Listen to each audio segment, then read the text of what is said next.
you gotta keep me on the topic tonight. Yeah, because this finna get real. Yo, Yo, what's up? What's up? What's up? It's the one and only man, the ghetto griot, big gang. But tonight, this is a more special live. Like this is in my realm of what I pride myself on and what I do as a podcaster and a social media personality. But not only is that, I'm gonna break it down on some real shit before I even get into what we about to talk about. This subject tonight is really about my personal code of ethics as well. So y'all gonna hear a lot of left and right. Y'all gonna hear a lot of opinions. Y'all gonna hear a lot of my facts. Y'all gonna hear what I think about it and what I feel. So I want y'all to understand before we get into this live what the temperament gonna be and what it's gonna be like. So feel free to comment. Feel free to ask me questions. But tonight gonna be a little different. We gonna get into the meat and potatoes of what I do. As you can tell, legit, I got my real name on here tonight. I ain't even put Big Gang. I put the government name on here tonight because I want y'all to know like this really coming from a sacred place tonight. And first subject we gonna talk about, Jay. What we talking about tonight? What we gonna run into? Because I want you to say your piece too. What you think about this? Because this is a let's really deep subject that's been rattling the internet. This has been rattling the streets. This has been rattling a lot of rooms. So I want to know. I just really want to start with the intro and get to the meat and potatoes. Excuse me. well, let's get to the big thing is 21 Savage, saying F the streets. And a Yeah. lot of people are weighing in. You got Honeycomb Brazy to where he's on the side of the street. So right now it looks like the industry is picking sides for who is for the streets, like Boosie for the streets. Then you Yeah. got the people that saying F the It's streets. all. It's almost like Impact WO, Impact NWO, Yeah, and Wolf regular white Pack. Wolf Yeah, Pack you got type red and shit. black, and then you got white and black. Yeah, you got the Yeah. OG. Then you got the new with C Murder rapping on it. Don't turn your back on the Wolf Pack. And that's a top 10. That's a top 10 wrestling theme Hey, I for don't care what nobody sure. say. That's in my top five of all time. Somebody wind up in the body bag. For That's some hey, reason, that's when one of the Kevin hardest. Nash came out to that was hard with the red and black. That was hard. Doom, Hey, funny when doom. Sting came out with that. But Hey, that's what's up, Wavy. That's exactly what it's like. It's basically that. It's like it's basically the same click, but then it's two versions of it because you got the reform people, but then you also got some of the reform people like Boosie. Boosie, he over there battling the case. You feel me? So then you got Boosie oh, so battling. that nigga ain't reformed. Well, he's supposed to be, but then you got on the flip side of the quote unquote reform where you got Young Thug. He's basically saying F the streets, where he's on to that. I know Gunna's on the F the streets. So you got to All right, split. So all what right. you think about that? Like, what side are you on? Me personally, that's why I say this is a good thing. This is my honest opinion. The streets has always been the streets. It's been full of ghetto, fabulous, beautiful shit from the beginning, from the days of Bumpy Johnson to the running numbers, the twins in Chicago to Dutch Schultz to all the gangsters, Al Capone. I'm talking about Lucky Luciano. Crime in the streets have Joey Gallo since the beginning of crime. Crime has always been glamorized, and the streets have always been glamorized. Whether it's been in the white neighborhood, and you had the Italian gangs, and you had the socks and the fucking greasers and all that shit, like for real life outsiders type shit. It's always been the element of the streets in every race, and I would say there's always been a form. There's always been snitches. There's always been rats. There's always been the bad. There's always been the ill of the world that comes with the streets. We all know this. But I say this full heartedly. A lot of people are who they are, and they got the stories they tell. When it comes to being an artist, and you talking to somebody that's an A&R, a lot of these artists, you benefit from the lifeblood and the vein of the same streets that you saying fuck. So maybe you shouldn't have said F the streets. You should have said F the trauma that comes with the streets. F the death that comes with the streets. F the decision making that niggas got to do that come with the streets. It's niggas that I'm gonna keep it real. You got niggas. I don't even. I don't ever want to seem like I'm sympathizing with a rat or somebody that told. But I want you to put yourself when we talk about the streets. I was always educated enough to put myself on the other side of the spectrum. That's why I never did nothing with too many other niggas. And the one nigga that I did do shit with, he took his charge and my charge for me, like a real nigga, bro. That's why I get that nigga anything he asks me for.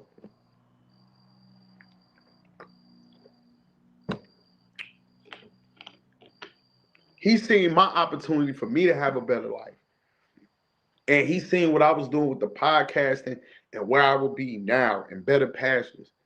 And we got my crib got raided. We got caught with 16 bricks. Bro took all 16. 2 was mine, 14 was his.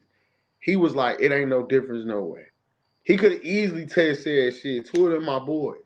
He could have easily did that. But they found him. He could have easily did that. Before I even got in there, for them to interrogate me, they put us in the same cell. He told me, like, man, don't even worry about that shit. It's already handled. You ain't, he was like, I know you ain't gonna say shit, but you ain't gotta say nothing. I handled it. As soon as I go in there, they start talking about a bunch of this. They throw out a bunch of that, a bunch of this, and a bunch of that. I don't say shit. I hold firm. I catch my own case later. We tried to give a nigga 6 years open plea. I took them boys about to the door. You feel me? So my street code of moral ethics is different than most niggas. And when I took them niggas to the door, they couldn't do nothing but come back with probation because they didn't want to go all the way to that trial with me because I was going to beat them. To this day, I felt me and my lawyer told me, and he was a paid lawyer, Kurt Glass, one of the best in Central Texas, man. He told me, like, man, they being prejudiced. We can beat this. When he was like, most people would have just looked at the open plea, he was like, man, nah, bro, we just finna take them to trial. And I fought for 2 years. And they came back like, look, we'll just give you probation and you can get off in 1, my brother. That's smooth. You feel me? And my street code of ethics always been about the streets, where I come from. I wouldn't be big gang if I didn't come from the streets. The things that I learned, the lessons that I've learned, the education that I have as a man. I don't even really talk about my personal life too much. I got kicked out of high school when I was 15 years old. I was a freshman. I was in my freshman year. And I got kicked out of high school. You feel me? I learned everything I learned from the streets. I ended up getting a GED. I ended up taking GED classes and all that. But everything I learned, the look of a hustler, the way a nigga move, everything, man. If y'all look at me, the style, the way I dress, the way I walk, I talk, I tell people all the time, I'm a gangster. I own up to me. If anybody tell you, I'm a lot of things. I'm a businessman, I'm an entrepreneur, I'm a father, but at the end of the day, I'm a gangster. I'm going to live by this and I'm going to die by this. I'm a gangster disciple. I'm from Chicago. I'm from the low end. I'm from the projects. I'm finna go home for Christmas. Y'all gonna see when I stream. I'm gonna be at the crib. Like, I can't say fuck the streets because guess what? My mama still walk them streets. My stepdad still walk them streets. My sons still walk these streets. Even out here in Texas, my kids walk these streets. I can never say fuck the streets because these are the same streets that respect my mama. These are streets that still respect me so much. They look out for my kids. They respect my family. They look at my lineage. For you, if you know who I really am, you know who my father is. You know who my grandfather is. You know the gangster lineage of what I come from. You know what I'm saying, Jed? Niggas know. If you know me, you know what I come from. You feel me? There's just a cloth of gangster I'm cut from. Just period. I don't even want to get deep into it. But if you go redo your research and you go look, you'll find it out. I'm on probation right now. My last charge was discharge a firearm with a deadly weapon, but they lowered it to discharge a fire. Now it was aggravated assault with a deadly weapon. They lowered it to discharge a firearm with a deadly weapon. But that's the charge I'm on probation for now, bro. So at the end of the day, man, and at the end of the day, I'm such a gangster. I wish I hadn't have done that. I wish I hadn't have done that. It's always a way to go about stuff without being ignorant. So at the end of the day, I could never say F the streets. I got a couple good ones. Just to read them out. You got why wait till 2025? Say at the streets. It's nothing but a campaign to run up a ticket. I ain't going, man. And oh You boy know what? says, And I'm gonna "Here's say Mark." this. And I'm gonna say this. And I could believe that too. Because man, now it's a good it's a good marketing campaign. You feel me? Now that's why when Pooh Shiesty said traumatized at the streets, I understood what he was saying. He's saying fuck the trauma that come with the streets, which I feel that. Fuck the trauma that come with the streets, man. I had PTSD way before I got to the military. The military just doubled down on already a mental situation. I had already been shot before I got to the army. I already knew what that life was like, bro. I've been on the streets since I've been 8 years old. I'm 38. I'm finna be 38 in February. I've been on the streets my whole life. I've been a street. When I go home. I go sit with bums. I go kick it with my uncles and them. I go watch. I go sit on the block. I go kick it with my people. I sit in the hallways. I'm in the projects. I'm in the bricks. You feel me? So it's totally different for me. We got Dub Dunn on the panel. What up, Dub? What's What up, going Dub? on, man? Now, I respect that movement because I ain't gonna lie to you. I respect that I movement. respect it too. That's what I'm But saying. at the same respect it. time, a nigga, when he say fuck the streets, nigga really ain't saying fuck Fuck the everybody in the streets. streets. And that's what I said, Dub. You feel I me? said that. No, hey, Dub, but if you watching, I said that. I said I don't think they saying fuck the streets in a malicious way. I Nah, think they saying just fuck. saying, look, they I ain't think they saying saying fuck. fuck Yeah. the trauma, fuck the backdoor shit, fuck. Like, let's be real. Now we gonna talk about the negative. Yeah, I gave the positive. Yeah. Let's talk about the negative that come with the streets, Dub. What's up, by the way, bro? What's up, bro? Yeah. But now this is what I want to say. When 21 Savage backtracked, that told me you ain't no man, nigga. Cause you said that for a reason, but when niggas got on your ass, you had to backtrack. That mean you ain't your big homie, and you listen to other big homies, and you said that shit thinking you a big homie, and your big homies had to check you, and you couldn't stand on what you said, my nigga. My personal opinion, I believe he could have said, yeah, I said fuck the streets, but this is what I meant by it. You see what I'm saying? He could have said that. He could have said that. Because my personal opinion is, man, my personal opinion, it's like if I wanted, if a nigga really been through this shit and like, know what I'm saying? And you really in the streets and you still mingle with niggas in the streets, it don't matter what you say. It don't matter what you say on the internet because really niggas know you and know your background, know everything, they know it's coming from. So if I say fuck the streets and niggas know me and they know what I've been through and everything like that, they will understand what I said, fuck the streets. Okay. But at the same time, I can still maneuver and do what I do. I'm saying that for a message that I don't want nobody to go through what I went through. Yeah, but that's not saying fuck everybody in the streets. But that's just saying I don't want nobody to go through what I went through. So I'm telling you this firsthand. Know what I'm saying? But if you jump in that lane, nigga, accept what come with that lane. Because niggas ain't telling niggas what come with that lane. Mm-hmm. And niggas accepting rat ass niggas that do falsy fake ass shit. And that's why nigga got us type niggas that's really in the streets saying fuck the streets because they glorifying pussy ass shit. And that's what I was finna say too.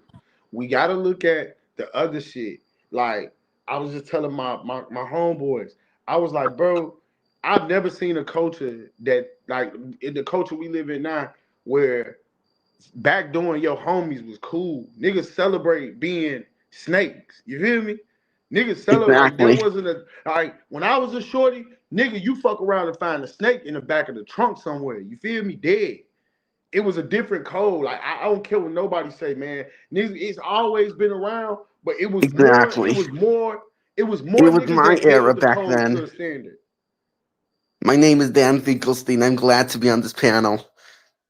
Man, that's a troll.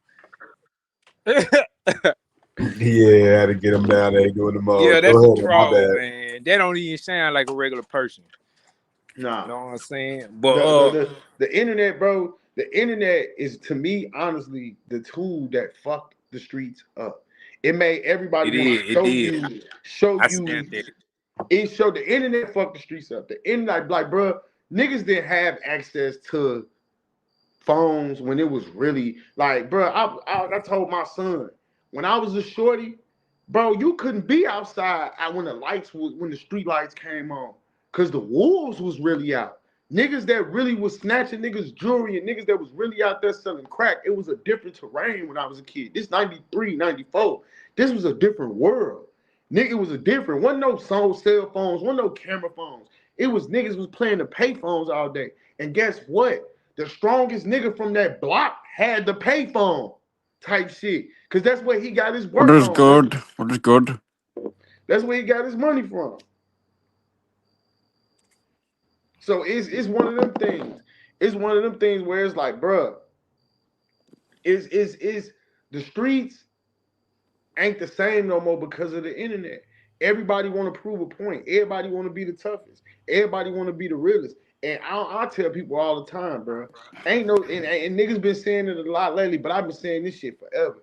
Ain't no such thing as 100% real nigga. You can be authentic, but ain't no such thing as 100% real. Every move you made wasn't real, bro. You done acted out of emotion. You done got into an argument with your bitch over some other shit. You done for sure. That's true.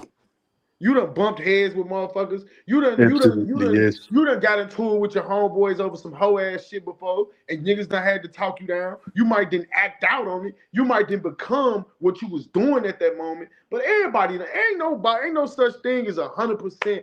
I'm real 24/7. Everything I do, everything I say, I interact with my girl, I interact with my hoes, I do real shit. No, there's no such thing as that, bro. Ain't no such thing. Niggas be making a facade of that shit. Ain't no such thing. Everybody got flaws. Everybody got flaws. What you can say is I'm 100% authentic. I live in my truth. Everything I say, I stand on it. Even when I'm mad and in my feelings, even though we as men in the streets or however, we base ourselves off logic. Nigga, every nigga have a moment where he snap and he break and he want to go bad on his bitch and he want to go bad on some shit because some shit irritating him or bothering him. See a broke nigga go off. See a nigga with no money and see what happened. That's Honeycomb, the most unhappy. And he a real man. Not. Honeycomb, he catch himself. He gonna yeah. He need to catch himself. A nigga that got some hustle, a nigga that got some sense, yeah. But man, niggas ain't just 100% real 24/7. Nobody walks that life. I'm just real. But when it do I got a question for you. Now let me get into my questions now, Big Bang. Know what I'm saying? When a person say real, to me, I feel they are real to themselves when they say they real. And that's for opinions of the world to decide if that's real or fake. But nobody, you know what I'm saying? But nobody in the world can't deny universal laws of karma. At all. You know what I'm saying? So at the same time, you know what I'm saying? When I say this to say this, you know what I'm saying? Everybody got their own path for how they living or whatever. It's all opinions. Facts.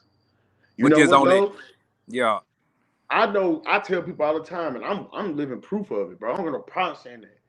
I know. But one thing, two things for so there are laws in the streets, though. Yeah, facts.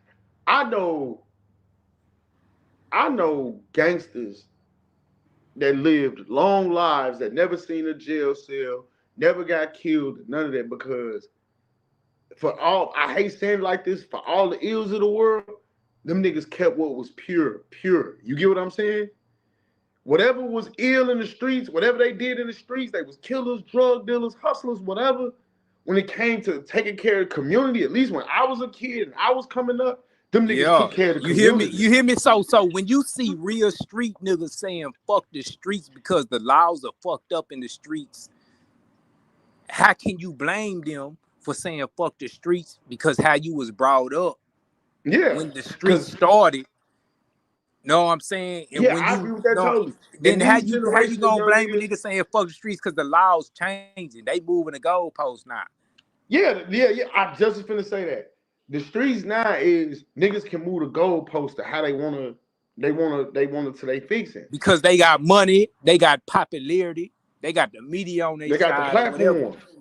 You see what I'm saying? So when a real nigga see the media in streets moving the goalposts, hell yeah, a real street nigga that really did time behind this shit, really put in work behind this shit, really, you know what I'm saying, on bonds and doing shit, and they seeing the shit ain't the same.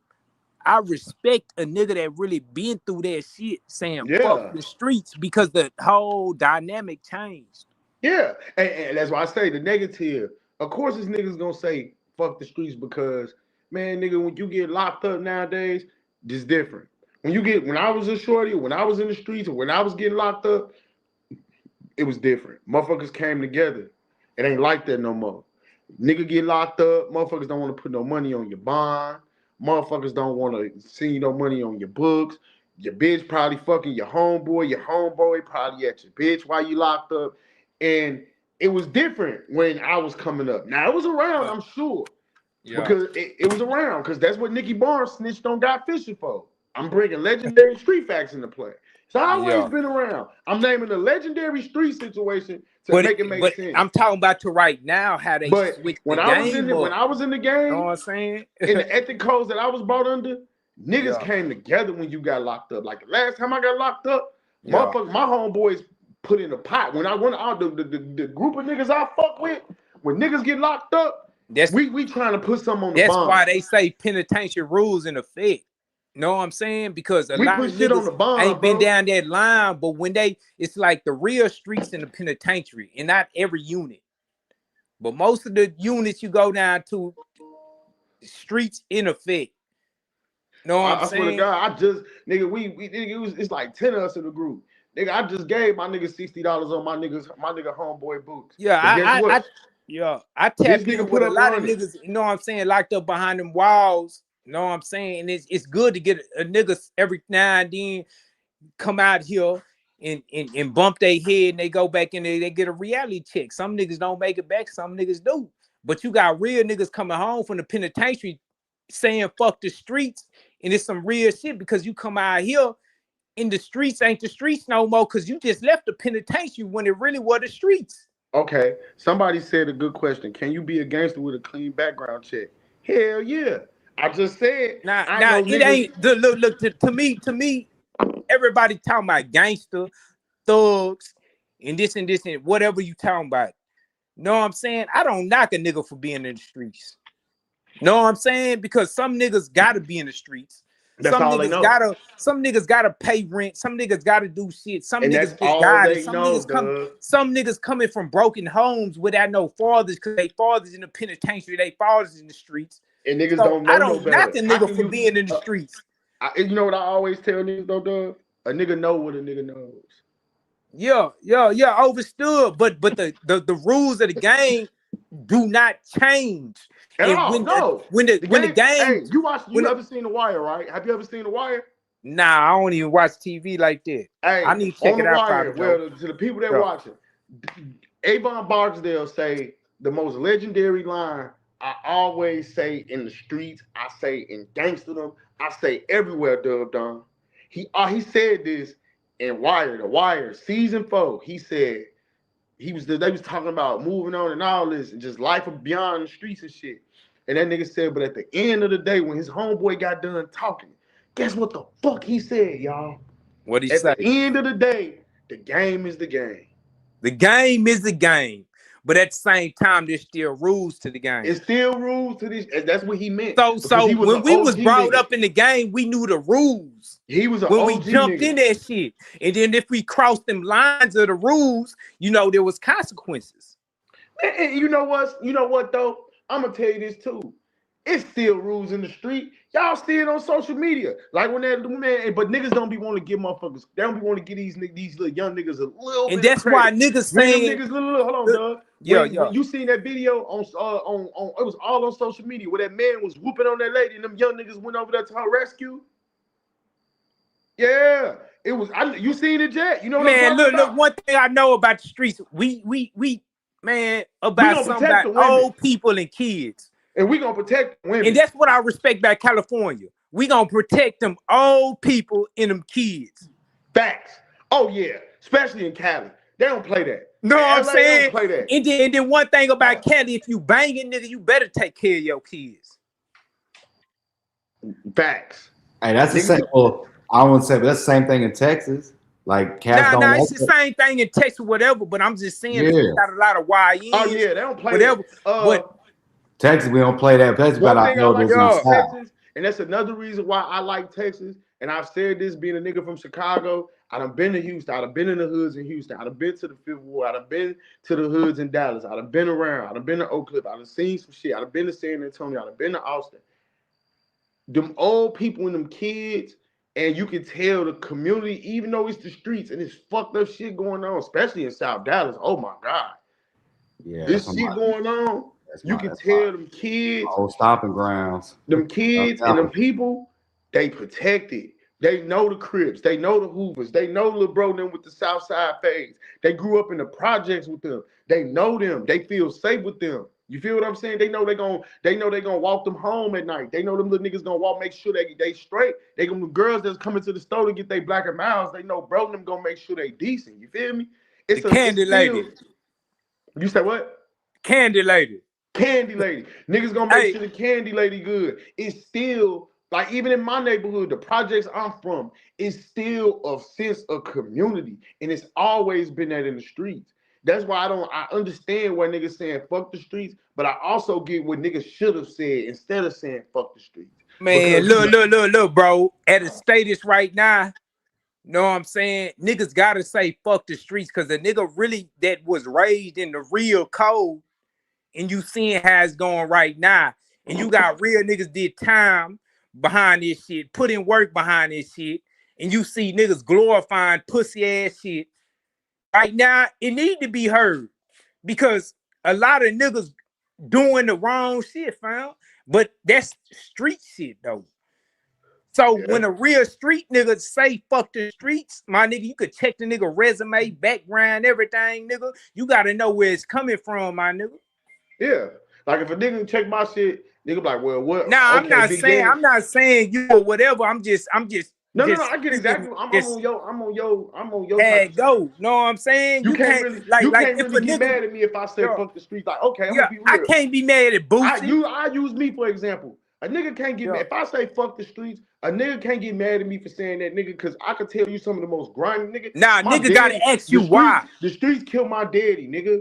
The streets killed my daddy. That's what I'm saying. The nigga gotta ask you why you said fuck the streets. Streets was so grimy, nigga. The streets, nigga, my daddy brother killed him. My uncle, nigga. My uncle killed my daddy, nigga. My blood uncle, his own blood brother killed him, nigga. I got a best friend, nigga, that just died in July. My best partner, nigga. I'm talking about go home. This my nigga. Nigga, he got killed by a nigga we grow up with and we see every day, and we was cool with him too. We seen him every day just as much as we seen him. You feel what I'm saying? The streets is relentless, bro. The streets are bad, motherfucker. Okay, so if a nigga already in the streets and you saying fuck the streets, but you still in the street, but you want the youth to know, like, nigga, if you come to this playground, this what's going down. You see what I'm saying? Like, you know nigga, I'm saying fuck the streets. It don't matter if I'm in the streets, I'm fighting charges or whatever. I'm gonna tell you fuck the streets. But if you jump in that field, I want you to know. You gotta play by the rules, young nigga. Yeah, you see what I'm saying? I want you to know what's gonna go on if you really jump out here. My son's 16, and I tell him all the time, especially when I talk to these young niggas, when I go to these schools, these youth events, and I talk to these young niggas, I show them my gunshot wounds. I show them my friends. I show them niggas on YouTube that I was cool with. I grew up with niggas that's dead. And I explain to them the shit I went through. And I tell them like, bro, I lost more than I won in this shit. But guess what? I decided to play the game. I had an OG nigga tell me, you know what you're gonna get, right? You know what I had an OG nigga tell me this, his name was D-Dog. That nigga doing 35 years on a body. He told me when I was like 9, he told me I was 10 years old. He said, you know what you're going to get with this, right? You know what come with this? Okay. This ain't an easy life. You're going to lose when it comes to the streets. I'm going to be real. It ain't nothing to glorify. That's why I get why niggas saying it, for sure. It's just that's the conversation nigga be having. If you jump in that lane, nigga, just know the game. Know the game and know the pain that come with it. Yeah, know what you brought up for, nigga.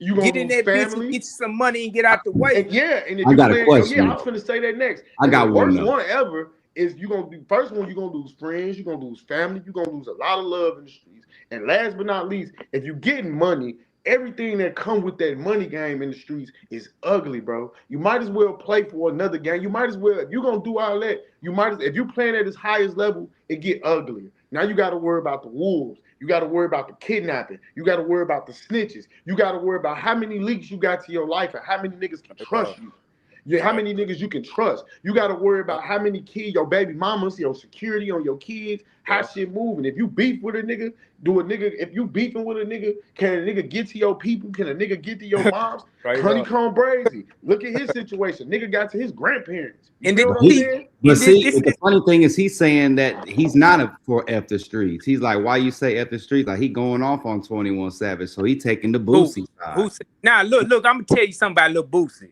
Honeycomb Brazy's taking. Honeycomb Brazy, we already know it. He on a crash dumb admission right now. I fuck with Honeycomb, but he on a crash dumb. You know what I'm saying right now? You know what I'm saying? Honeycomb going through some shit. But that's why niggas they could just tell him like, my nigga, you got potential. You $1 million nigga. You just don't even know it. You know what I'm saying? But he ain't around them type nigga. But Boosie, you mad at your son Tootie Raw, sipping drink and going through everything he going through right now, and you still talking about fuck the streets. Why the fuck is you gonna come on the internet talking about don't fuck the streets and you mad at your son Tootie Raw because he in the streets? That's a whole contradiction, man. What the fuck is you doing, dude? Man, hey, I'm gonna tell y'all a story to piggyback off that, Dove. This happened with my oldest son. I posted him all the time, whatever. This was like last year before last. He was like 15. I won't say 15. He was like, his uncle trapped. He was getting weed from his uncle, but he was stealing it from him. And he was selling it. And when we found out or whatever, mom get on him, I get on this nigga ass. Like this, like I physically handled up on him. And you know why I physically handled up on him? It wasn't because you trapping. It's because, nigga, you was stealing. And nigga, where I'm from, stealing weed, you stealing zips from your uncle. If your uncle wasn't your uncle, nigga, he could plug you. That could get you killed, nigga. And you lucky your uncle love you enough, because if you was my nephew, nigga, you'd have got shot in your ass. You feel what I'm saying? And I put hands on that little nigga. I always tell the nigga I respect the nigga taking and stealing. Then stealing. I swear to God. Because if you took it, nigga, you gonna know. You know what I'm saying? I tell nigga all the time. I take something from a nigga before I steal something from a nigga. Know what I'm saying? I just sat in a room with niggas with money. I ain't taking nothing. I'm not stealing nothing from a nigga. Yeah, stealing a thief, a taker. You know, when he come around, if he Debo, you better tuck your chains in, go somewhere else. Or know what I'm saying? But a stealer, he a thief. Like, I don't respect shit like that. I don't respect niggas. Look, I used to be a jacker. I don't even respect jackers no more. Know what I'm saying? I ain't gonna say I don't respect jackers because it's like a jungle. Know what I'm saying? Niggas don't know when you jump in the streets, it's like a jungle. You got lions, you got gazelles, you got zebras, you got hyenas, everything to keep the whole order in place for human, not animal control. Fact. Because if nobody never killed nobody, this whole bitch would be populated. Yeah. You know what I'm saying? So that's like the streets. So I'm not saying like I used to be a jacker, but I ain't no jacker no more. Hold on. Before you say that, I want to let you know why I ain't no jacker no more. Yeah, I want to know this. Karma and universal laws. I didn't did too much time. I didn't paid all my, you know what I'm saying? Like I didn't paid all my dues for a lot of shit, fam. Know what I'm saying? And then I know the universal law, I know karma or whatever. But see, I was striving. I'm gonna tell you, when I was striving in the streets, I had a goal. You trying to get in, pay these bills, get my family out the hood, and do what I do. But I was making so much money, nigga. I was fucking it off. And I got this burner and this pistol, and I could rob a nigga and get it right back. And that's when God started snatching shit from me. My whole mentality changed. Not from taking care of my family, my kids, and trying to get a business and move my goals. Fact. It switched to just trying to make money and stunt. And that's when God started snatching shit from me. Mm-hmm. Know what I'm saying? No, for sure. That's how it is. With my son, that's the reason why I really got on that nigga ass. After that, bro, I ain't had no problems after that nigga. But you know what hurt me the most? When me and his mama and we all in the living room talking to him, asking him how he know how to do this shit, and he looked at me and was like, "You?"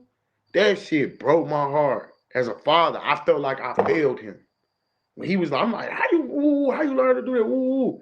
He like, you. I'm like, how? He like, man, when you and Dollar used to woo, and y'all used to be at the house, and y'all used to da. And I'm like, oh. And his mama looking at me like, I'm like, oh, damn.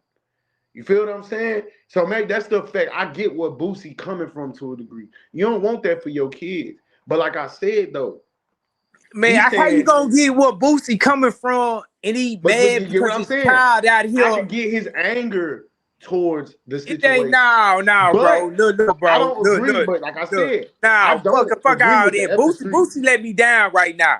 He let me down. I'm gonna tell you the real shit. Boosie is kind of contradicting. You let me down because you mad because of what your kid doing, but you still pushing what you don't like what your kid doing. That's a whole contradiction. Yeah, you rapping that gangster shit still. Nah, it ain't the rapping because rap niggas gonna get on that track and express how they feel what's going on. It ain't the rap. It's what his message and what he put on the internet. What's up? To me, that's to me. I don't give a damn about the rap. I still fuck with Boosie rap, all that shit. Know what I'm saying? Because when you rapping and you got shit going on, you go to the studio to release some shit. It's like an art. I'm gonna relieve my stress on this mic and tell you how I'm feeling. So know what I'm saying? But when you talking with a message and you talking about you don't want your kids following down the same footsteps and you saying, I don't say fuck the streets, that's a contradiction, fam. Because you just said you don't want Tootie Raw to go through the same thing with you, nigga. So let me ask you a question. This you artist, you feel it. I'm not I said when I started. Yeah. A lot of my questions, a lot of my morals will always be, I'm never gonna say fuck the streets. I come from it, but I'm playing the devil's advocate too. Yeah, so I gotta ask you a question, and this is my personal opinion. Yeah. And I'm a hypocrite for saying this. Yeah. And I've said it on Pop Austin and Jet probably finna laugh his ass off. I've said this so many times. Yeah. I love when my gangster rappers that rap that gangster shit. We have grown up in the culture where I loved Gucci Mane when he was pushing bitches out the car and on drugs. And really, I liked the Guwap when that's real life. I liked it. And that's what I'm saying. I got to be the devil's advocate. Yeah, not handle your business. Jeezy was really before he blew up, and I'm seeing this nigga really pulling up. When I know he running with BMF and he really with them guys. I really like when T.I. was getting caught with motherfucking AR-15s and semi-automatic weapons, and it was on like when they was getting caught. This the thing. Don't get caught. But see, this is what I'm saying.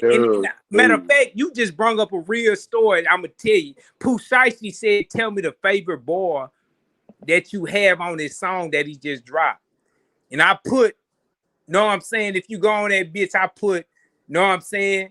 Fuck a teardrop. He said something about his, get your favorite bullet tatted on your face. I said that was my favorite bar. And a nigga came up on the comment and he said, nigga, grow up. I said, man, I'm a grown man, nigga. I said, he asked on his post what the favorite bar was. And I told him I respected that favorite bar. That don't mean I'm going to get a tat on my face. I said, if you don't like this music, go to gospel. I'm a grown-ass man. Just because the nigga say something on the music and I respect the nigga and I'm going to tell you my favorite lyric, that don't mean I'm going to do the same shit. I prefer my girl. I still do. There's a lot of, hold on. There's a lot of NBA and NFL players working out, getting hyped up to music. Know what I'm saying? That don't mean they going to do that shit. But hey, you see what I'm saying? Y'all ain't looking at it like they trying to denounce the streets so they can dodge a RICO. Nah, but I feel like fuck with RICO. It's being smart. All these stacks. Yeah, this stacks. What's up, boy? Now, this is what I'm saying, stacks. However they doing it, if you in the streets regardless, a real nigga gonna say fuck the streets because you don't want your youth growing up and going through the same shit you been through. And the partners and the niggas you fuck with know what type of nigga you is. So you ain't worried about what the internet say. So 21 Savage, to me, he backtracked. They told me you is not no street nigga. And to answer somebody in the panel, yes, I listen to Gunna still every blue moon. So what? No, I'm saying, look, I'm gonna tell you something about Diddy Gunna. too, and I listen to R. Kelly. This is why I'm gonna tell you something about Gunna. Gunna is not no street niggas, and he got people that not in the streets listening to him. Yeah, his daddy more of a know what I'm street nigga saying? than He him. gonna keep on getting money. His audience is not people in the streets. He got people in the streets, people at the street, but he could make it without people in the streets, fam. Know what I'm saying? Somebody said in the comments, like, I truly believe this. If you gonna, and this is why I say, and this is where the maturity is. I understand now that ain't a good thought process to have. That I like when my gangster rappers do gangster shit, because now that I see Gucci Mane, I wouldn't dare want him to take some pills and crash out. He looks like a very happy, peaceful man now. You know what I'm saying? They talking about he a clone. Niggas want a nigga to be locked up. Niggas want a nigga like with Naughty shit. Niggas want me to say I'ma kill Naughty. I'ma do this. Nigga, y'all want me back in jail, nigga. Yeah. How the fuck I'm gonna, even if I want to do it, why the fuck I'm gonna say it on the internet, nigga? These niggas be crazy in the bitch, nigga. That's the same different mentality of the media. Well, what's up? The shit that we ask of the entertainers, the artists, or the people that we see in street, we really low key asking them to like expose their hand, get them locked up, and like go to jail. Like, kill they like. No, I say this all the time. Dirk, they pressured Dirk into sliding for Vaughn, bro. They pressured the media, the world, the people. Straight like slide for Vaughn. And he putting it in songs. Y'all talking about slide for Vaughn is getting done. He putting it in the song. Man, nah. That nigga said, that nigga, look. Dirk, that was his brother. And Dirk kept on saying, get back ain't got no time on it. Know what I'm saying? And words he's saying is however it go. But know what I'm saying? He didn't say he gonna slide for that man. It wasn't just that. I think it was his conscience too, because you gotta think, bro. Vaughn did a lot of shit for that nigga, bro. Like, you know what I'm saying? Like, Vaughn kept that nigga safe. So, and Vaughn was finna take that charge for him in Atlanta. So you feel me? So he like, fuck, I gotta do this for little bro. You know what I'm saying? Yeah. Man, I still don't look. I'm gonna keep it all the way 100. I know how y'all gonna rock, and I know how I'm gonna rock. I'm gonna say the other side of this shit. Know what I'm saying? Like Dirk paved a lot of people way. Know what I'm saying, in Chicago. Dirk wasn't for himself like Chief Keef. Dirk was the nigga that helped a lot of niggas. Not true. What? Chief Keef definitely. I'm gonna tell you like this. Wouldn't be no like. Hold on, gotta interrupt you. It's a difference. Hold on, let me finish. Hey, whoa, go ahead. I'm closer to this situation than most niggas. I'm close to the situation than most niggas. And Jet and everybody. I'm about to drop down. Salute. Bro, Chief Keef took his group of niggas, and when he put everybody on, everybody did the young nigga street shit. They robbed him, they backdoored him, they ran in his house. So he stopped fucking with niggas after that. Them niggas Dirk don't get his first deal without Chief Keef. They got signed to Def Jam because that nigga Interscope couldn't get him. So they went to him and Reese went to Def Jam. It wasn't that. Niggas was fucking that young nigga over when he was still in Chicago.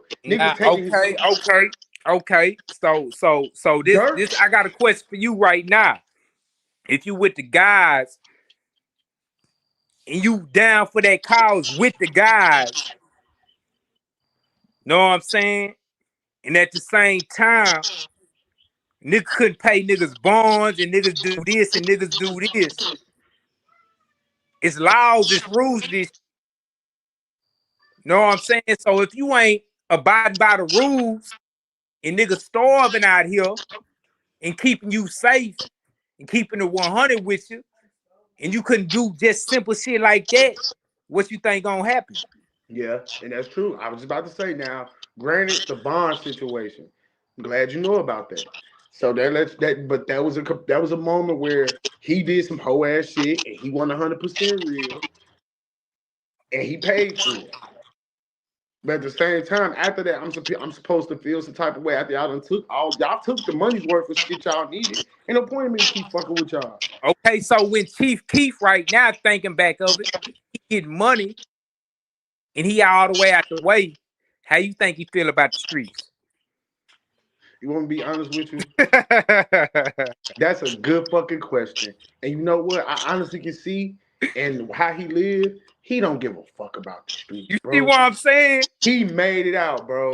He made it out. He ain't even worried about that shit. But he worried about his family. In his case, one though. All my homies, either everybody I came up with, his case is fucking horrible. Everybody I either came up with, majority outside of the niggas I took with me, Tato, Ball Out, and the rest of these niggas, bro, everybody else either dead or in jail.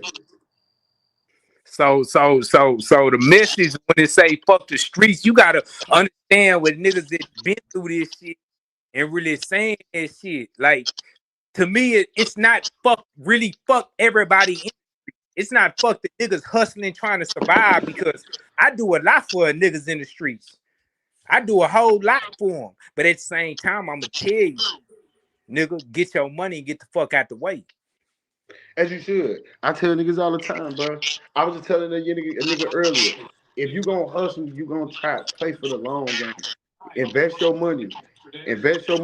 Get these Pell Grants, bro. Get you an LLC. No, nigga, you need to be putting 4-5 bands a month into a liquid account. You need to be investing in stocks. You need to be investing in bonds. You need to be trying to get some real estate. Nigga, you need to be putting your name on everything legit you can put your name on, nigga.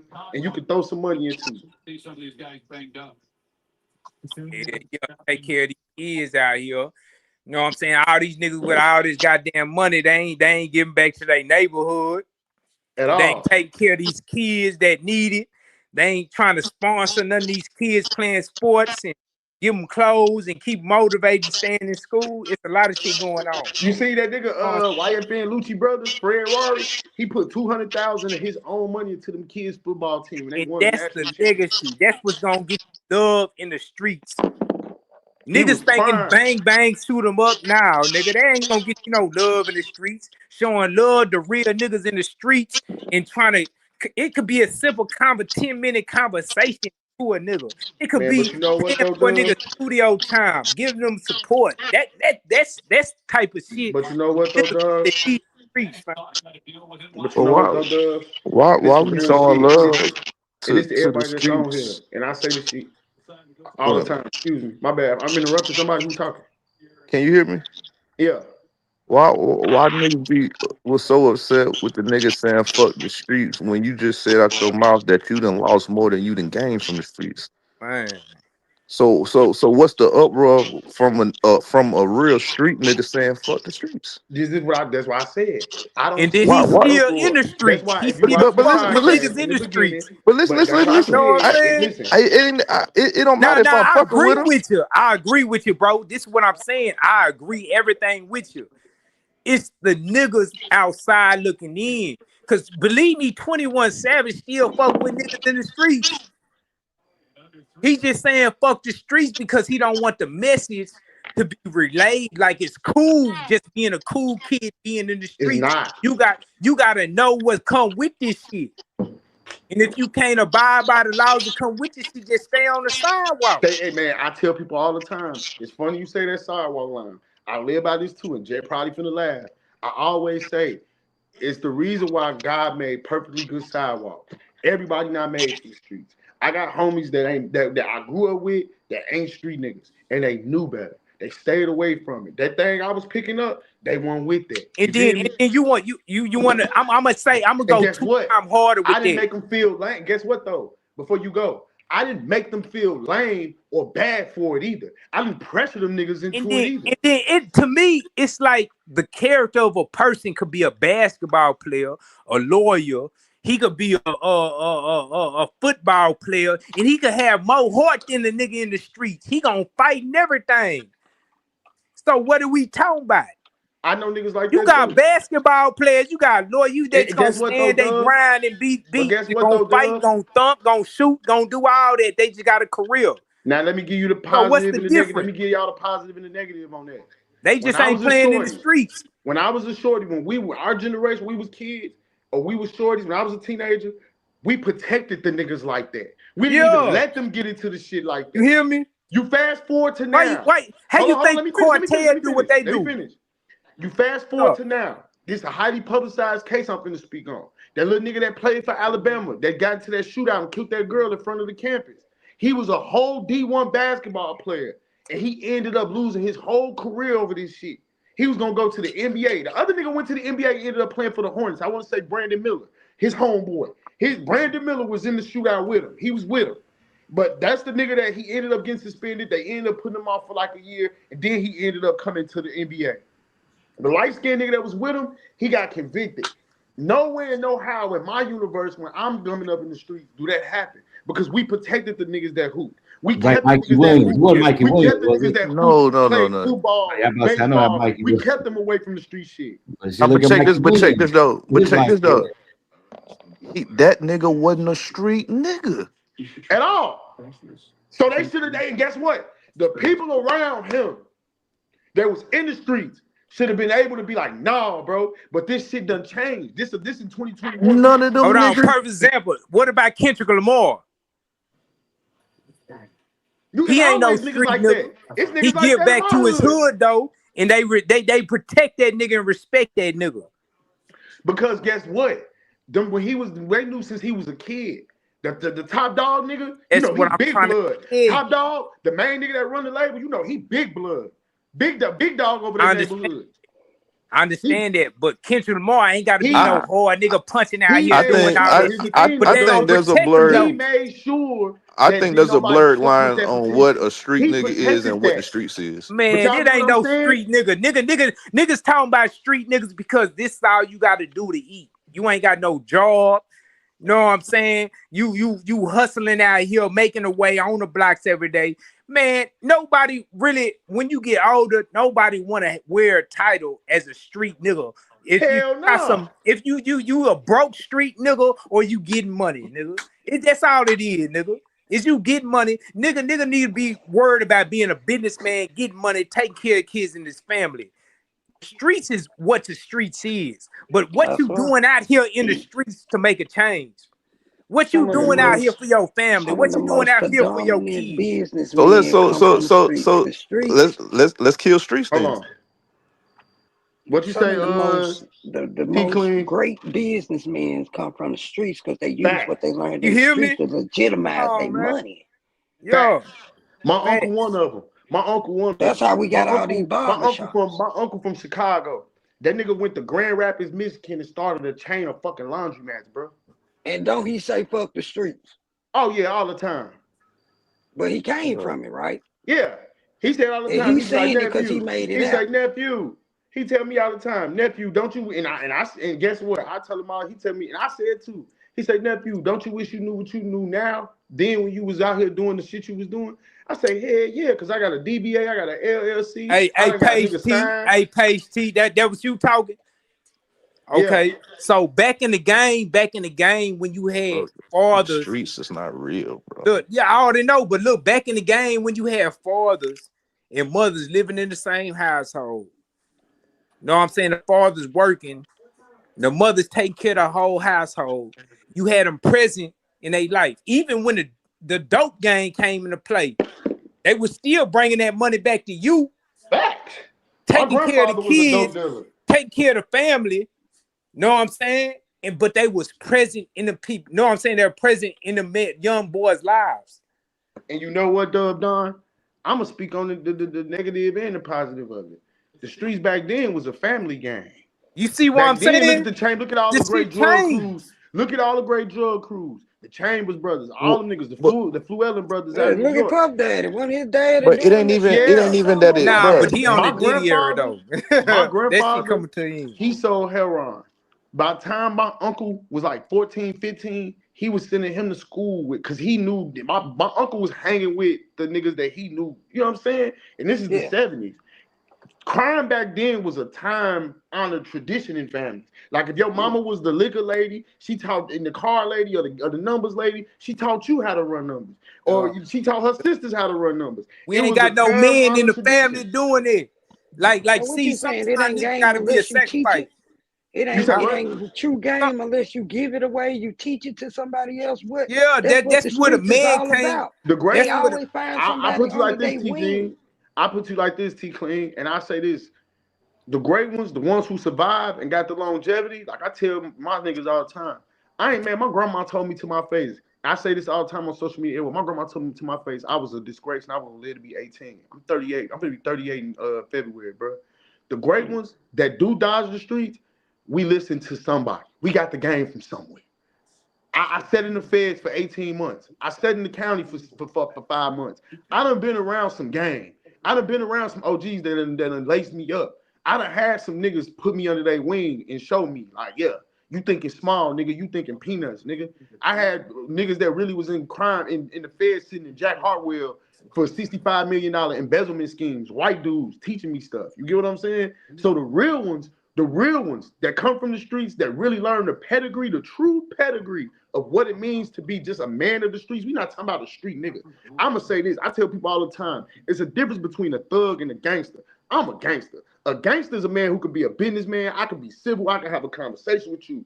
Violence is my last resort, not my first resort. A thug is a person of ignorance. A thug is a person who runs off his emotions and impulse, and he uses violence as his first and only means of getting his way across. A gangster, his handshake and his smile gets the job done. A gangster, you know he doesn't have to flex power. He flex purpose. It's a big difference between a gangster, a thug, and a street nigga.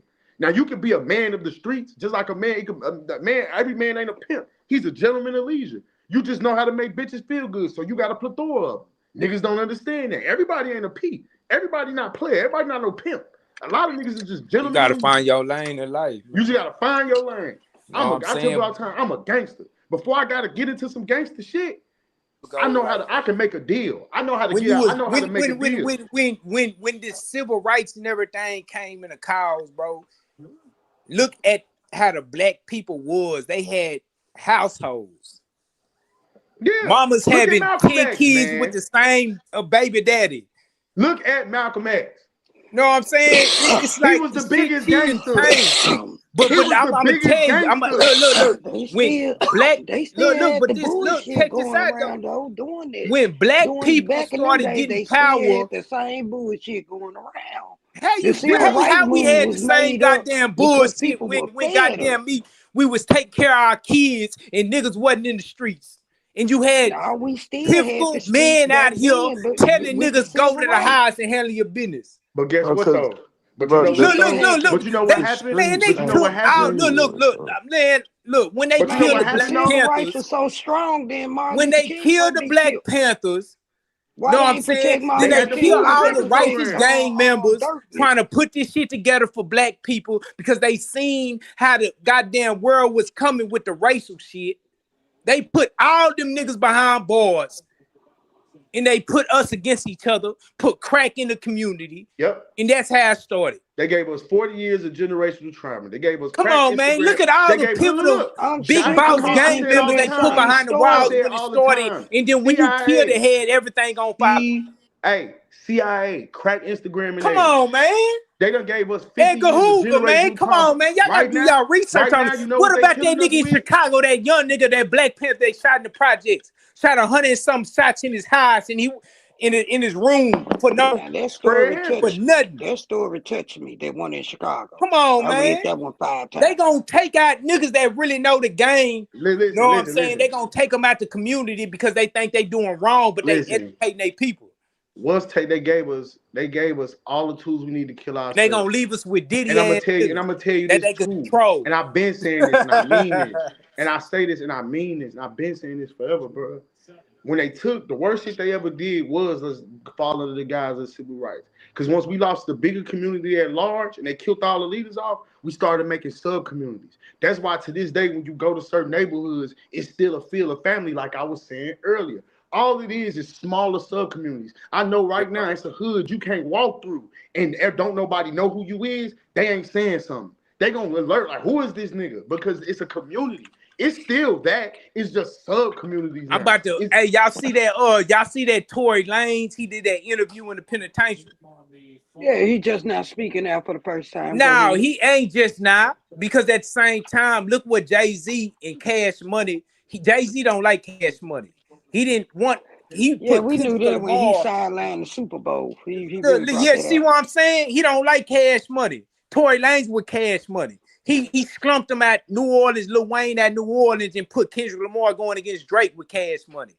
It's like it's an industry Illuminati, man. They only fuck with people they can control. If they can't control you, it's like, nah, I can't fuck with you. I put you because you one of them niggas. I put you. You ain't going with this street shit, bro. And this whole it's like it's what Stan G say. It's really the gangster matrix, and it's some niggas that know how to. Nah, it ain't no gang. Look, I'm gonna tell you something about Stan G. He tricked himself out of position.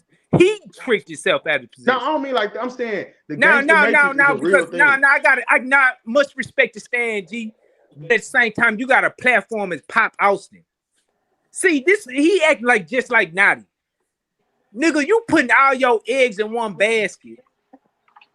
Nigga, if you got 70, 80,000 goddamn me followers, and you can't get your shit off on your own, nigga, and you depending on one nigga and putting your eggs in one basket, talking about Jet ain't doing this and Jet ain't doing that, nigga, you less of a man, nigga. What the fuck you doing, nigga? Nigga, he putting you up there. You went on. Look, you got to see the history. When Stan G came to Pop Austin Media, he finally got the No Jumper. Yeah. It's not Pop Austin Media job that you get to Pop Austin, you get the No Jumper and you flunk, nigga. Don't you think you need to speak about that man when he up here? It don't matter if he up here or not. I'm just saying. I just seen what he did on Hanging TV, and I see a whole replay. Like, niggas ain't being men. Niggas trying to act like I need this person, give me my money. Okay, cool. But you can't not what Pop Austin Media did for you. And that's what I don't respect, my nigga. Y'all niggas ain't act like men, they act like little boys. Like, when you get off Pop Austin Media, you ain't like, this is all, man, come on, fam. Man, I had to say this. Much respect to Stan G. So I respect Stan G, but I don't like how he went on Hanging TV, though. And he said he got it. Now, fuck all that. Now, Big Bang, fuck all that. Because I don't like how he went on Hanging TV and he said something about Pop Austin and he talking about some money. That means you relying on this money. And you done went on all this tours and no jumping and this shit. Like, nigga, you ain't loyal. You ain't got nothing going on after Pop Austin. I would have to say me, 40, and Chris probably the most understanding. Nah, that's cool. I understand that because y'all got money going on after Pop Austin. Yeah. He put all his money in Pop Austin, but at the same time, when shit don't go his way, he mad. He showing a hissy fit. That means you ain't got no life, nigga. You can't do it by yourself. You ain't no man. You a little boy. But bro, if y'all didn't see that was finna happen from a long, you gotta look at the quality, like, of niggas that you put in that's on the show. That's always one of my gripes with Pop Austin. I tell gang that shit all the time, bro. Like, sometimes y'all gotta look at the quality of niggas y'all putting on there, and you can't expect nothing less from those type of niggas. And you can't be surprised when I'm not surprised that shit happened. When I seen Stan G, I said, bro, this shit's finna end on some TT Naughty, some wild crazy shit. Cause look at the quality of nigga that's on there, bro. Like, bro, man, you can ask he's trying to extort Pop Austin. Bro, like, that's cool. Come on, look. You know what? Hold on. You giving them chances. How you gonna know somebody before you hire them? Huh? Like, I don't know you from a can of paint. Nah, this is the thing, though. It's a business, though. It's a business. It's a business. Yeah, it is. When Stan G came on this bitch, he never been on Pop Austin. This gonna say. All right. Hold on. Let me say this. Hold on. Dub. Hold on. Let me get the flow. He dropped the ball, nigga. Whatever they do, let me get the flow real fast. Pop. Hold on. Let me get the flow real fast. I'm gonna say this, and then I'm gonna let y'all go because this actually is a panel. Nah, I respect Stan G. I done been with Pop Austin. I don't respect how he move, but I respect. Yeah, I feel that. I feel what you're saying. I personally feel like at this point, me and Chris been with Pop at 40. We've been with Pop Austin the longest. We've been loyal. But y'all got your own movement out. Yeah, hold on, let me finish. Pop Austin though. You feel me? Let me finish. Man, you know how many people they done help? And it's been times. Hold on, let me finish. And it's been times. It's been times that I ain't necessarily seen a bag or got paid or got some money, but I know when there's been times I've needed something or I've been able to go to Jet. I've been able to get it from D. Or but D why though? You got your own movement off Pop Austin. Yeah, I got my own shit going on. So that's the thing though. These niggas be on so much dope and drugs and fucked up, and they get mad when they can't get their itch happen, and they be do spaz and not. Like, you don't see what the fuck they did for you. You just see the long term. So now you using them. But here's the thing. I see the long term. That's the gamble, but that's the gamble that you take. Yeah, that's overstood, but they still gonna shine because he still got going on 80,000 followers, and it's a big platform. And Stan G ain't never been on no jumper until he came over here. So at the same time, you worried about what other people are hating on you, but niggas been hating on you. You mad because about the money. And you talking about this and your kids, nigga. What hustle you got for your kids, nigga? You might well get a job. That's why I got on my platform. Like, niggas on this YouTube, fam, you gotta have many hustles. Don't make this your main hustle, fam. And he made this his main hustle, and you ain't popping, nigga. It's like you burning your name up out here. And guess what? I ain't been in no jumper. And guess what? Do you think niggas have had? I say do you think they can stand on their own with Pop or without him? Man, I feel Stan G could stand on his own, but this the thing though. How you getting mad at Pop Austin Media and you can't even stand on your own too, and you crying to somebody else about some money? That ain't no man. Pop and them been through this 1,000 times. I know, but crying to another. Look, he crying to another media post. He crying to another media post about Pop Austin, but he ain't saying what Pop Austin did for him. That's the whole thing. Man, you know what? I'm gonna say this. He talking about my kids. They need this. Okay, cool, nigga. You a man, nigga. Get it on your own, nigga. Hold on. Let me say this. They give you what they give you. Let me say this. Let me say this real fast. Man, when I see shit like that personally, I do be feeling some type of way because these niggas done had bigger opportunities than me, and I'm still going strong. No, like, these niggas done been on No Jumper, Cam Capone. These niggas done had interview opportunities. Way, nigga, witty apparatus, all types of niggas. I ain't been on none of the platforms, and I'm still doing my thing religiously. You feel what I'm saying? So, but you ain't never burned your bridges though. When I see the content, see the way you word shit and put shit, you don't cut bridges. The way he doing shit, he cutting a lot of bridges, and that's where he really fucked up at. Know what I'm saying? Because he cut a lot of bridges for the people he fucked with, or how he moving in these streets. And when I say streets, he moving falsely in these streets. So you going for the check. See, a nigga that got multiple outlets and getting money, he ain't gonna put all this. He ain't gonna like if I got a YouTube channel right now and I'm depending on this YouTube channel to pay me, I'm trying to go viral every time I go. But if goddamn I got other shit going on, and I feel my morals and values are more important than going viral, nigga. Know what I'm saying? I don't give a fuck about going viral. Nah, I don't. That's the type of shit that's going on with him right now. Facts. Know what I'm saying? No, I'm saying this. This is what I'm saying.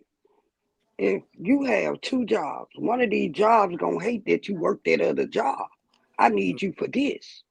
So your thing, your back end thing that you trying to do, you got a choice to make.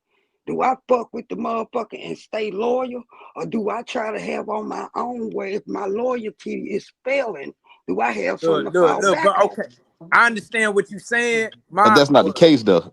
I understand what you're saying, but look how he run it. See, this is the streets, and now we talking about the YouTube streets. How he ran his name dirty in the YouTube streets.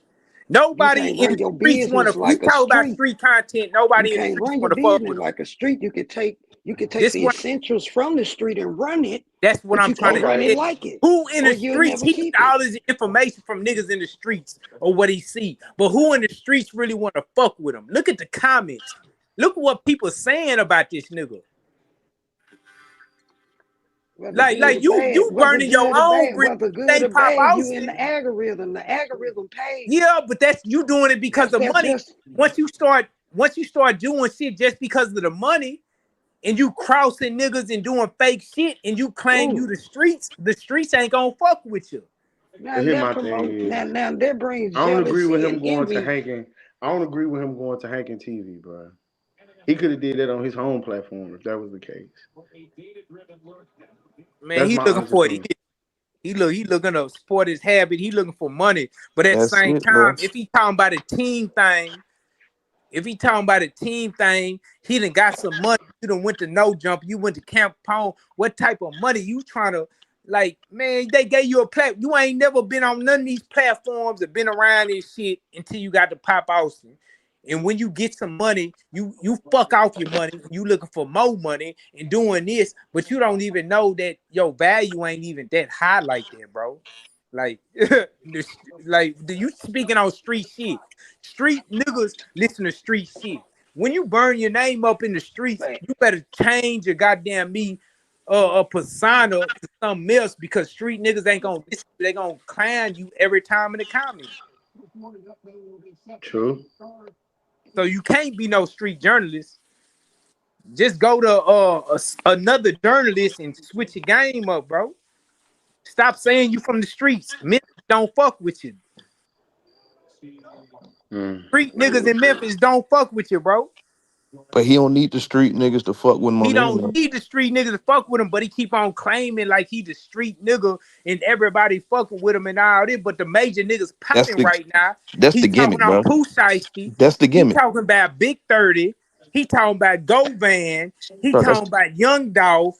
He talking about what's that? Young Kenny, B.O. Kenny. All these niggas don't really fuck with that nigga. But what I'm saying is that's the gimmick. That's what's gonna get. Now that's cool, but that's the gimmick. Making it imply like I know these niggas and I'm out here and I live out here. And man, you can't even do no goddamn live on the south side of Memphis right now, nigga. Bro, so you living a lie. We know that. Okay, we know that. But at the same time, when really niggas tap in with you and you made your name like you living a lie, who gonna believe you? The internet. So your news is gonna be fake. So at the same time, like, you need to clean up your image. Not for real. Not when you on the internet. Yeah, just clean up your image. Just say I ain't no street nigga. He need to say I hate street niggas. I want to get street niggas locked up, and he gonna change his whole image. And niggas gonna fuck with him. He need to be a Charleston White. Stop saying like just fuck with Charleston White and say I hate street niggas. I want to get all the street niggas locked up, and then he gonna win. He gonna win. Somebody in the comment, hey Dub, Frequent Miles podcast in the comments said, man, it sounds personal. Nah, it ain't personal. It's just, know what I'm saying? He's speaking on a lot of shit that if you claim you a street nigga and all this flamboyant shit you doing, fam, street niggas don't talk like that, personal business and shit like that on the net. And like, know what I'm saying? It ain't personal. Man, it's like I could see Stan G right now, give him a handshake and go about my way. Know what I'm saying? I ain't tripping on Stan G.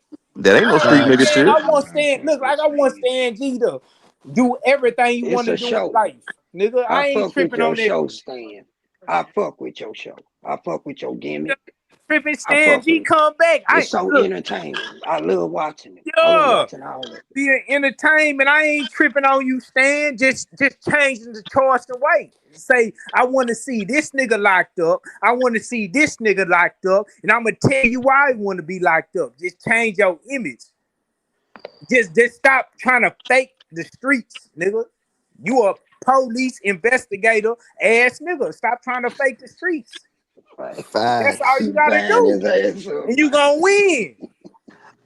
Hey, but what I'm saying is all these niggas be coming from the streets. Man, the streets is lame. Why we keep trying to push the goalpost? Why we keep trying to push the goalpost, bro? These niggas be coming from the streets, and then when they do some sucker shit, then they be like, oh no, these niggas ain't. Nah, nigga, claim your nigga. Street nigga. I ain't about to cook. I don't know, so I can't say. Street niggas don't act like that. Nah, Street niggas don't act like that. So you gotta stop. But check this. But check that. It be these type of niggas though. But then when they get behind the closed door, they get to telling. So that's why I said. That's why I'm saying. That's No, why I'm talking about people like you. People like me. Yeah. Hold on. What you say? That's what I'm saying. Like, that's what he's saying. 25 just minutes leave, straight on the G, man. just leave the streets, bro. The streets is the streets, and every time. Hold on. Clarify what you just said to me. I just said it. No, say it again, cause I ain't understand. Man, hold the gun down, man. Hold the gun down. No, I got that bitch at his head right now. I got that bitch at his head right now. Wait, man. Hold on. No. Clarify what the fuck you just said. I just said it. I was talking about say it again. Niggas like you. Just let the street shit is street shit. He's saying street niggas like you shouldn't even hold certain niggas to a standard. Hold on. How you clarifying street nigga? I'm not no street nigga. I abide by them laws. See, y'all niggas so stupid. That's how I can tell y'all niggas ain't in the street. Y'all want a nigga come on this bitch talking about I killed all these niggas. No. I punched all these niggas. I did all these niggas. Y'all want a nigga to come on the internet and say shit like that. Y'all niggas weird. Y'all ain't no street niggas. Y'all niggas be coming on the internet talking about niggas' crimes, why he did it, and all this and all this. Nigga, I'm against that. So but clarify what the fuck you said. But a street nigga is the nigga that's been on here for an hour talking about another nigga. Don't backpedal, nigga. Say what the fuck you said, nigga. I just said it. I keep repeating it. Nigga. I keep lame ass it. Nigga. I repeat it every time. You just a lame ass nigga. Niggas in the streets don't fuck with no police ass nigga. So what makes him lame for saying that niggas like you? No, he said niggas like me. What? Say it one more time. Niggas like me. How many times I gotta say it? Nigga, bitch, say it again. Like nigga, gonna get me out my character, bitch ass nigga, and I'm in Austin, Texas. Hey, bro, look. Now stand on that, nigga. Yeah. Niggas gonna get it done in it, bitch. What you talking about, you nigga? Can't be coming over here talking positive. Now, you a pussy, nigga. Now, repeat what you said, bitch. That's what I'm saying. A whole bunch of these troll ass pussy ass. Look. Hold on. A whole bunch of these pussy. See, I can show my face. Show your face. And where you from? Y'all dissing. Show your face where you from, bitch ass nigga. A lot of these troll pussy ass niggas be getting on the internet acting thug like they gangster, nigga. Show your face, nigga, instead of tell me where you from so I can tap in with nigga where you from, nigga. You can't do it, nigga. You a bitch, nigga. Nigga better stop playing with me, nigga. Well, this took a while. Nigga, cam up, nigga, and tell me where you from so I can tap in with nigga where you from, nigga. Sit your bitch ass down, pussy ass nigga, and set your bitch ass up, nigga. That's how this shit go. This how this shit gonna go. Yeah. This is beef. Yeah. This how this shit gonna go. I was talking about your bitch ass down and shut the fuck up if you can't cam up and tell me where you from, nigga. This is beef. Yeah. Weird ass. Beef at its finest. Facts. Ain't nothing to talk about, nigga. Ain't nothing to talk about, nigga. Carry on, nigga. Okay. How you just left? Yeah, I went left, nigga. Cause I ain't y'all nigga tripping. Y'all playing with a real one, nigga. You ain't playing with no peon, nigga. I can talk how I talk because I do this shit, nigga. And if I say fuck the streets, nigga, fuck the streets. It don't matter what I do out here, nigga. I don't want the youth knowing. I know what I'm saying. I don't want the youth coming in these streets, nigga. But I still am the streets, nigga. Get that understood, nigga. Yeah. Fuck you talking about. Man, he just came back and he ready for more. Come on. Now, what is this a dick pissing contest? There we go. What's going on? Can we get to another subject? Yeah, you're like, cause it's just. No, man, this nigga playing like I don't respect. I come on this bitch positive, saying some real shit, and this nigga come on some weird ass shit, nigga. That's why I know the nigga didn't even hear what I said. I said, I'm talking about a nigga like you. I'm listening to what you were saying. Okay, a nigga like me, what? What you was speaking on, bro? Not even on no negative wild shit was what you was just speaking on. You was a nigga on here talking about the culture. I said, so what if a nigga ain't pushing that movement? So I'm saying a nigga like you, the point that you was proving, a nigga like you taking it too serious, nigga. This the internet, nigga, bro. It ain't. I'm not even on him that type of time. Niggas talk about the motherfucking internet, nigga. Nigga, that's what I was talking about. Nigga. That's what I was talking about, nigga. Street shit, nigga. Nigga, that's what I was talking about. The internet for, nigga. Everybody listen to this shit, nigga. Bro, what? Y'all niggas crazy in the bitch, nigga. This nigga crazy, bro. No, this shit I don't like, man. Y'all talk about some internet shit when it get gangster. When it get gangster, nigga say some internet That's shit. what we was talking about. Bro, that was the host. That's what y'all niggas need to do. Watch y'all mouth, nigga. Bro, nigga, that's what we was talking about. That what you just said right there. That's what we was talking about. I'm gone, niggas, man. Niggas miss. No, nigga, don't get off. Don't get off. Don't get off. Don't get off. My nigga, because this shit weird than a bitch, my nigga. Nigga come on the internet, think they could talk to a nigga any type of way. No, nigga, but that's what you was talking about. Be respectful, nigga go left because they on the internet. It's just some internet shit. Nigga, fuck the internet shit. Nigga, I could say fuck the streets because I'm really doing it. How you gonna say fuck the internet and you on the internet? That's what I'm saying. Don't let it make you That's mad. what I'm saying. That's what I'm saying. That's crazy, though. That's crazy. That's what I'm saying. That was completely uncalled for. That was completely uncalled for. He just didn't comprehend and quit what you were saying. Don he didn't comprehend that, he got mad. He don't be That's playing. what I got from it. Seriously. That's exactly what I'm saying. You got street niggas on the internet doing that, and he just showed what I was saying. He got upset and showed the street nigga in it. So why we even entertaining that shit, bro? Why we even on there? Man, that's exactly what I was saying. You a street nigga, and why you on here like that, bro? Man, hey, he went. Hey, look, I could do nothing but laugh. Come on, bro. That's exactly what I was just saying. That's exactly what I was saying, bro. Pure entertainment. That's exactly what I was saying. Like, I know you a street nigga, so why you even why you doing all that on here? Talking about the internet too. Man, I ain't gonna cap. That was completely uncalled. Niggas be doing too much on. That's why I be saying, bro, niggas gotta stay off the internet, bro.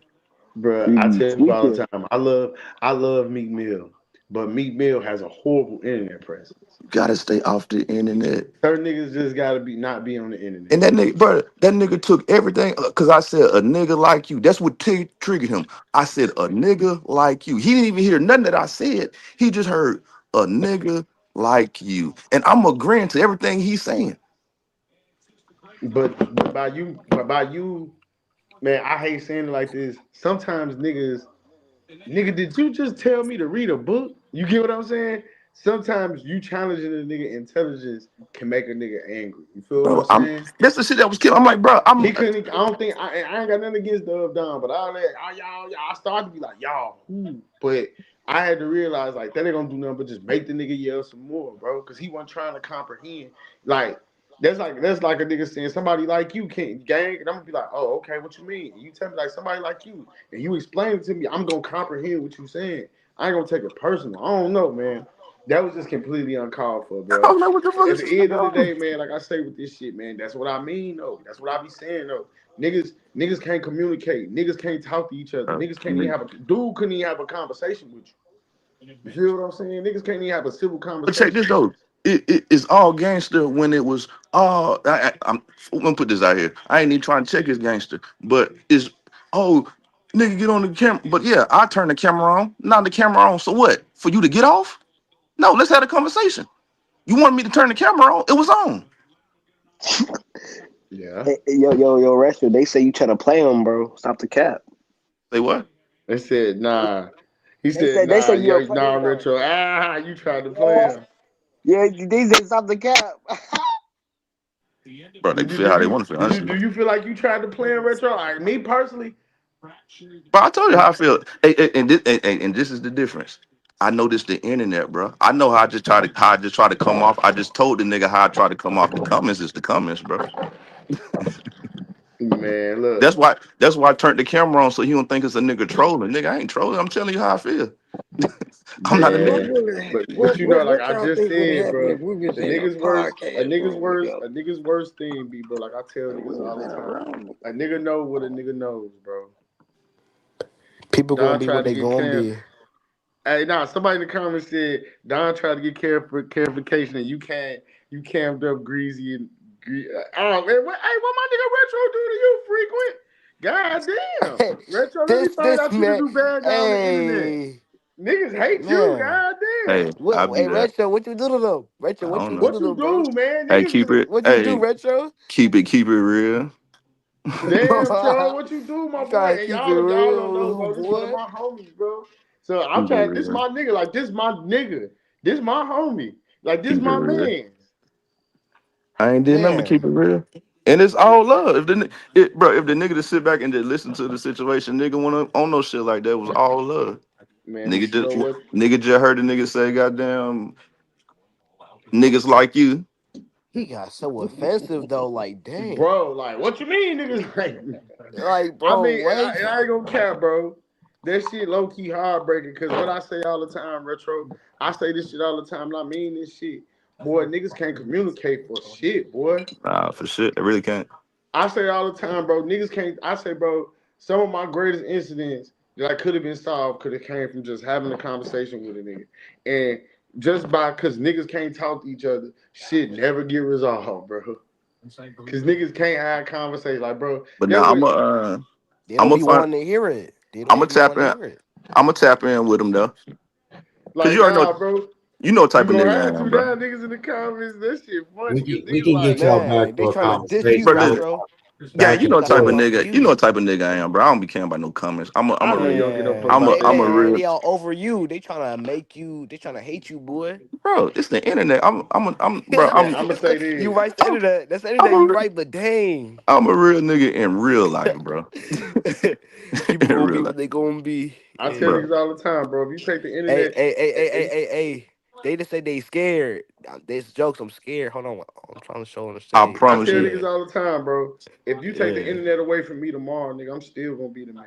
Bro, I'm still gonna be cool, bro. I promise. I'm still gonna be the man. No matter how you freaking see it, no matter how you paint it, no matter what you do, Big Gang gonna always be gang. That's why I came on here tonight is my real name, because the subject matter at hand before shit got disrupted, if I'm gonna bring it back, was about the streets, bro. And like I was saying at the end of the day, my code of moral ethics is different than everybody else. I'm gonna get back to what the topic of the podcast was, with the street shit. And that's why, nigga, that's one of the main reasons why. Call the nigga back up. Put the nigga back on. Nah, man. Yeah. I don't think I can. He can get back up. But I'm gonna say this, bro. This is why I say the streets, we the number one killer each other in the streets, because it's shit like that. Niggas can't even conversate with each other. Niggas can't even have a proper conversation. It pops off on Pop Austin. That dude. I like that. It pop off on Pop Austin. It do. Niggas can't never have a conversation, bro. I gotta roll up. Y'all done made my nerves bad. That's all right. Y'all gotta bring back. You healthy, cool too. I like your cat. I like, stay calm. Keep a level head. You know what though? Yeah. T Clean. Anybody that know me will tell you, like, bro, I'm one of the most hot. My nigga Retro on here tell you, I'm one of the most hot-headed niggas you know. Seriously, like Sonny from Godfather. If we was in the street and we outside of the building and we kicking in, that situation popped off. Like I said, put the gun down, man. What is you trying? No, that's how it pops off. Yeah, you get what I'm saying? Like me, my nigga, I swear I got a temper like a motherfucker. But I done grew so much as a person when he was y'all this, y'all that. The old me, how I used to process shit. Like, man, who the fuck you mean, y'all? How me and KP got into it over something that petty. Nigga, I would have bugged up, but I'm so mature and grown now. I just understand he just saying in general. He might not necessarily be talking to me. He talking to my mans, but he saying y'all in general. I know he ain't got no problem with me, so why am I even taking it away? Sometimes you gotta let niggas, the great words of Martin Luther King, you gotta let niggas be niggas sometimes. Yes, sir. Facts be facts. You gotta let niggas be niggas sometimes, and that's exactly what I let bro do. And with the whole Stan G situation, you know, I didn't want him to get brought up, but since he got brought up, you know, we all know like the situations and the risks that people, you know, and not just with Stan, but just anybody that you know deal with. So, you know, we understand it was a mutual spirit for the most part, you know what I'm saying? Let him cook, let him rock, no hard feelings, you know what I'm saying? I wish Stan the best. It was a good, you know, working experience with Stan, you know what I'm saying? So it just is what it is. You live and you learn. This is, you know, the industry, the entertainment business. This shit move different than anything else walk of life. So just want to see my piece on that.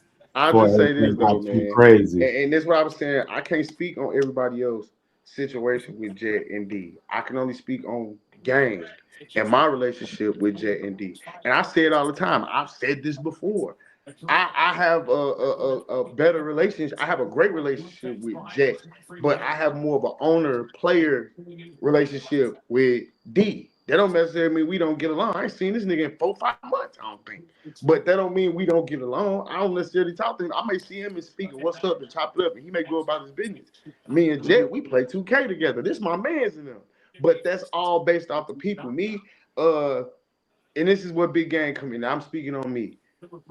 Me personally, I've been here so long out of loyalty to Pop Austin because these was the people that gave me my first big break to do what I do.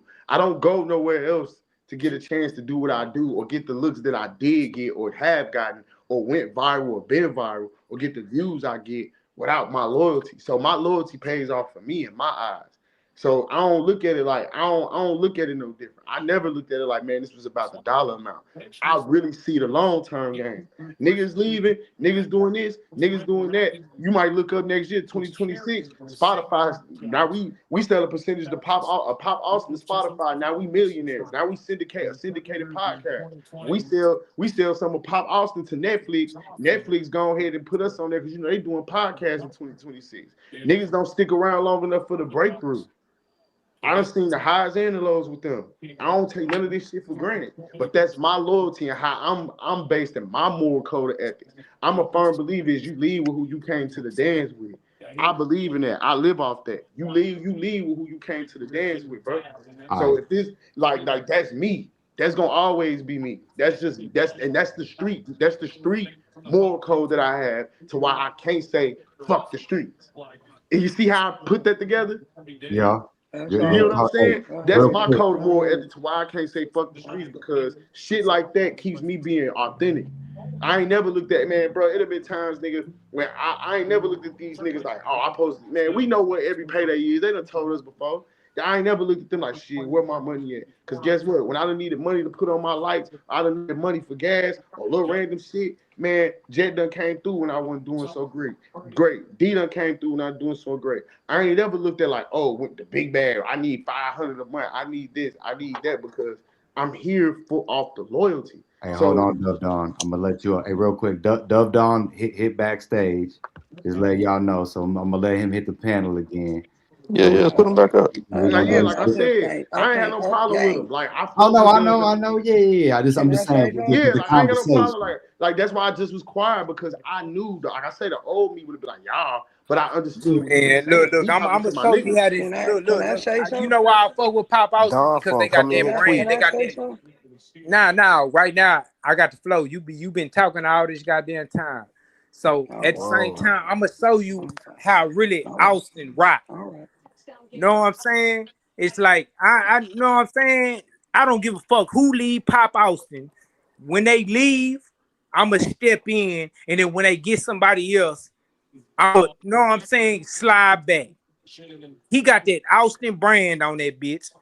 So I'ma step in and I'm gonna do what I do till they find somebody else. Stan G could come back. Whoever want to come back, you can come back. But I'm gonna keep this shit pumping. Know what I'm saying? And that's how I'm rocking. Know what I'm saying? And if it's too, know what I'm saying? Hot, get out the fucking kitchen, nigga. If you think you gonna get burned, nigga. Straight up, nigga. It's just like that, nigga. I rock with Pop Austin because he got Austin brand on this shit. And I'm one nigga leave one monkey don't stop no show. If you know, like I know, you'll drop that hoe. You know what I'm saying? Say, man, this shit never stop, man. And like I said, nigga, you could keep coming or whatever, and I'm gonna put all my all because he got the Austin brand on that bitch, and that's what's up. I'm gone. I respect that, I bro. swear he sound like he from Port Arthur. Hey, I look at it like this. Shout out, Dub, man.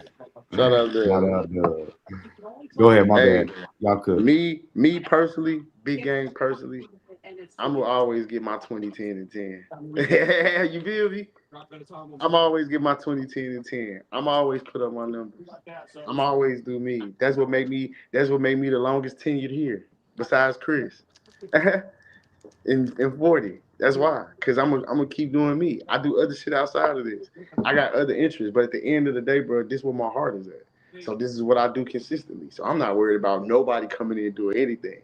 I done been here with Nadi. I done been with Zay. I done been with KP. When I had it, when I done been at the spoken point, still, not, whatever, I stayed steadfast. Niggas don't have that moral makeup no more. Niggas don't have that genetic makeup no more. So, and that's a street trait that I learned. So I don't know, bro. When people say like, oh, whoever got it this and whoever got that, when he said that, I ain't take nothing to it because guess what? Doug can do 1 million. To me, guess what? That million that he got, 500,000 of them gonna look at me when they look at the page. You feel me? They gonna see me. So I could give a fuck. At the end of the day, everything that a nigga can say, I can look at it from a positive point of view. As long as a nigga don't disrespect me, as long as a nigga ain't trying to stop the way I live, I either affect my way of living or disrespect me. I could care less. You feel me? A nigga can come in and do as many numbers as he want. I'm gonna get some of that, and that's good. That's good enough for me. I ain't the tortoise of the hair. I'm the nigga that put the race together. Remember that. I ain't the tortoise of the hair. I'm the nigga that put the race together, and I got the back end. I'm that nigga. I could care less. I know my role, my position here. So it's different for me than it is for everybody else. This like my family. 40 like my little sister. Chris really like my nigga. Jet really like my brother. I really fuck with Jet. Like this nigga got my location. You know what I'm saying? Like he got my location. Like he can find my iPhone and see where I'm at right now. This is my nigga. He got my location. Yeah, I ain't dropped the low ever. Yeah. That's my man's, bro. Like that's my man's. So it's all based off that. Yeah, that nigga said game playing 6D chess, and you gotta know it.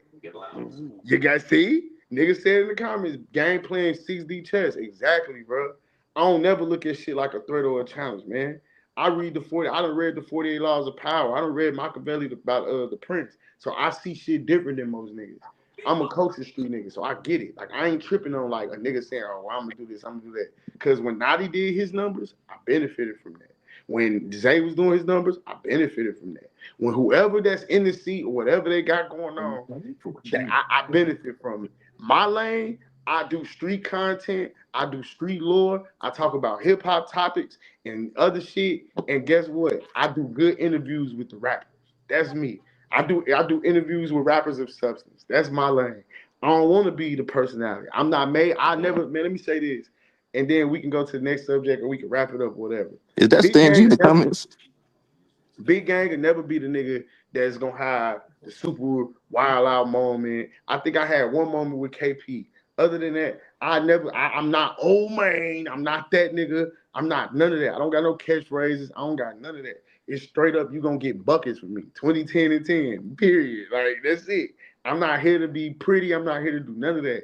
I'm here to tell my story. I'm here to give niggas game. When I talk about the streets, which how we derived from this whole conversation was about fuck the streets, me and my personality and the way I look at this shit, I come from the streets. I'm the nigga that's coming from this way, that's running back this way to tell you niggas, hey, look, don't go this way, because this shit fucked up.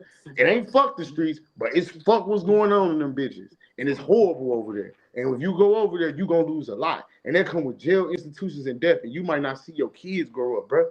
This shit come with a lot of hurt and a lot of damage. So if anything, like my initial argument was starting a podcast, I would never say fuck the streets because of the moral ethic and code, like I've explained through and shown through the podcast tonight. I've gained from the streets. And at the same time, I understand why niggas is saying fuck the street. Because it comes with a level of trauma, a loss, and destruction that our community hasn't healed from yet. That's the honest to God truth. Like at the end of the day, we glamorize this shit, but at the we glamorize this shit. We make it look cute. We put it in gloss of 24-inch rims, money, jewelry, and all this other shit. But at the end of the day, we just now coming out of the crack era. And we walking into the fentanyl era. We ain't healed yet as a community from the crack era. And now we got a whole fentanyl epidemic. Now you got the perk is the new crack. Yeah, the perk is the new crack. So it's you get what I'm saying? So here we are. We just got from not even 10 years, not even 20 years removed from the crack era that destroyed our communities. Now we in the fentanyl era that's destroying the younger generation in the communities. Now we got a whole different beast on our hips that's killing motherfuckers at an alarming rate. It's always been that. So yes, is you gonna have the people that's gonna say it ain't nothing but trauma, it ain't nothing but death, it ain't nothing but loss in the street. Yes, but I also would never say fuck the streets because at the end of the day, that's what made Dimitri Faulkner the man that he is. I don't become who I am without that street Bible. I don't become who I am without learning from my mentors. I don't get to where I'm at now, but I'm not sitting under the learning tree of great street niggas. And I hate saying that, but that's the real. That's as real as it gets. And it's a double-edged sword. 21 Savage shouldn't have said vaguely, fuck the streets. He should have said, fuck the trauma that comes with the streets. Fuck the pain that comes with the streets, the loss, the destruction that comes with it. That's what it made it more better. And I'm gonna say this one more time. This is my standpoint in this whole scenario. I feel like if you a real street nigga, like you, right? You're a real street nigga, right? You have all rights to say, fuck the streets. Because you a real street nigga, you out there. Man, bro, retro. But check this. What if you a street nigga and you just everything just been good for you? You see what I'm saying? It's too different. It's too different. So you can't tell a nigga he can't say fuck the streets, or he wrong for saying fuck the streets, or he's wrong for saying don't say fuck the streets. But you know what, retro? I'm gonna say this though. I have never seen a scenario where it may have been the niggas that didn't go to jail, didn't die, but I've never seen nobody leave the streets unscathed. You lost something. Say it again. I've never seen nobody leave the streets unscathed. You lost something. Bro, that's life. You gonna lose. You ain't gonna be 100% in shit. Something. You losing something. You gonna lose in some regard. You can't be 100% in shit, bro. So that's why I was trying to say, bro, kill the street, man. The word street, fuck the word street, bro. We so caught up in the word street, bro. That is just life in fucking general, bro. It's just life in general, and we getting all these codes and morals. But you know why niggas will say? You know why I say? Hey, check this. What is white people streets? Man, they go through it too. Look at 8 Mile. Look at Shameless. They go through it too. Yeah, they're more like trailer park, trailer trash. Do white people call it the streets? Nah, we call it trailer trash. But it's the same shit, right? Oh yeah, same shit. So you see what I'm saying though? It's just a fucking word that we just sitting here glorifying when it's just everyday fucking life. It just so happen the environment you in. If Jack get up and be like, you know what, man, I'm a street nigga. Shit, he a street nigga. The rich call it lower class, and the elite call it degenerates. You see what I'm saying? We just put names on it. It's still we just put names on it. We just putting the name on it. So let's stop putting a fucking name on it, bro, and lose the fucking the mentality of that shit, bro. We really just went in for about 30 minutes over some we talking about some street shit. No, well, we could let's call it trailer truck trash then. I put you like this. It's the same shit. At the end of the day, bro, when you really break this shit down, like I just said, it's a bunch of bullshit. And so it's at the end of the day, it's always been around. But let's be real, it's just as the game always gonna be fierce. The streets always gonna be what it is. It's a trap. It's a fucking trap, bro. It's a fucking trap. It is. All the bad shit that's glamorized in the street. I know, like I said, I know niggas that got in the game for the money and left with a lot more than they ever could have bargained for.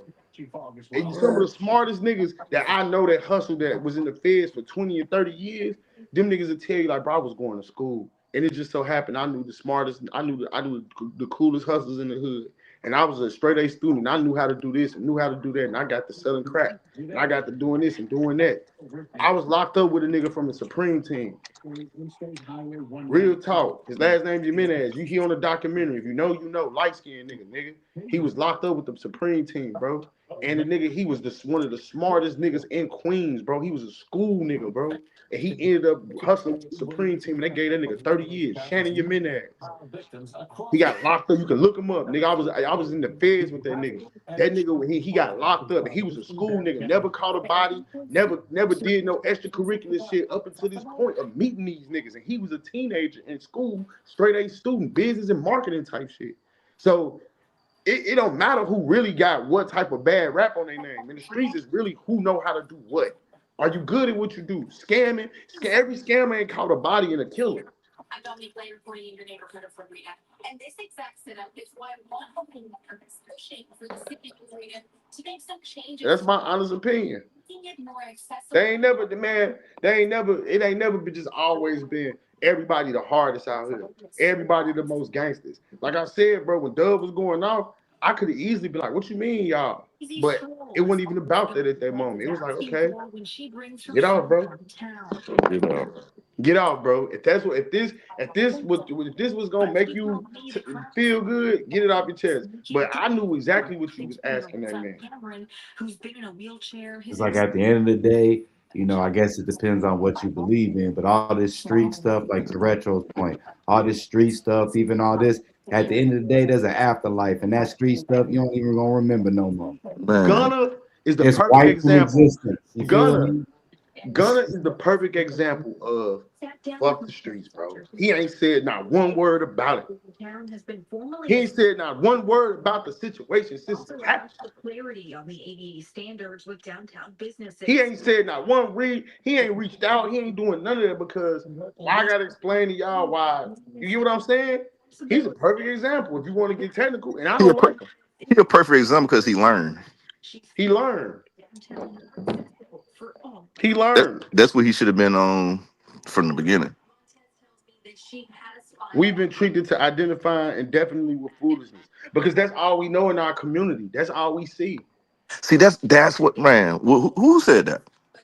In the comments, Frequent Fire Podcast. That's what I'm saying, bro. But that's what happened tonight, bro. That's what happened tonight.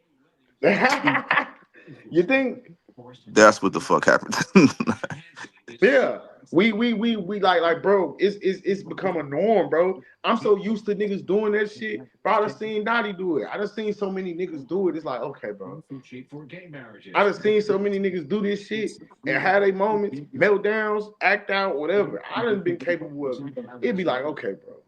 We still here for a purpose. You could have a conversation civilly, without no disrespect.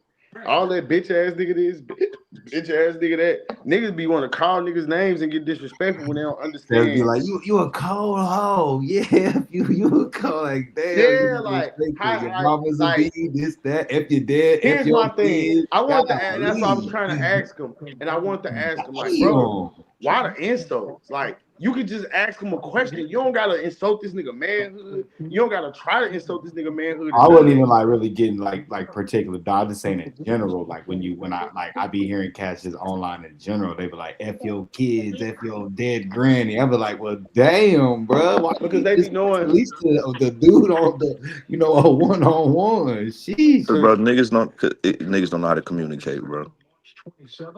Because they be knowing. Because here's the thing. They be knowing that they like a lot of people be knowing like I'm never really gonna see you. You know how many times niggas in the comments, that nigga big gang or goofy, that nigga ain't really from Chicago, that nigga this, that nigga that. And you know how many niggas be saying shit and all types of shit. But but for them 20 niggas or 30 niggas that saying whatever, I may see 100 more of this, man. That nigga, ooh, this is the good stuff.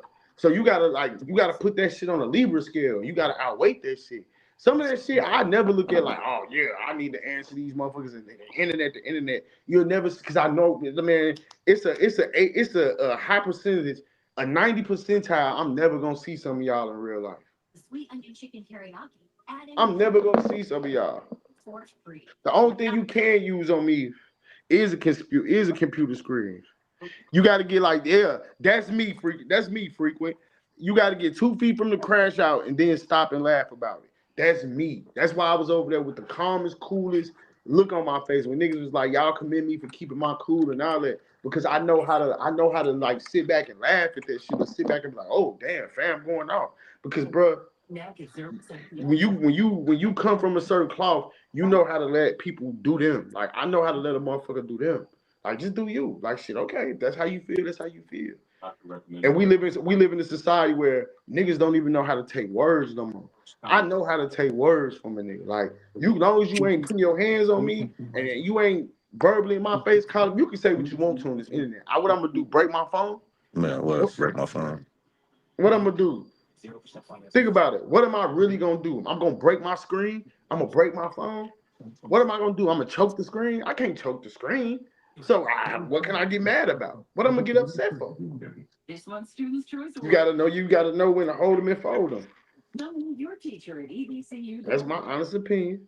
This was a good podcast tonight, minus the bullshit, which I mean wasn't even bullshit. It was just feloniousness. And I mean, even though he went off on his tangent, I felt what before I get off here, I understood what Dub Don was saying. I understood the point he was trying to make. But the delivery about how he was going about it towards the end was disruptive. And it took away from what I was trying to get at, but it also gave us a perfect and real nigga moment to show us what we was talking about all night. So sometimes the best lessons, people, which y'all may have seen, is learning through actual real life situations happening on the spot. And that's just what happened tonight.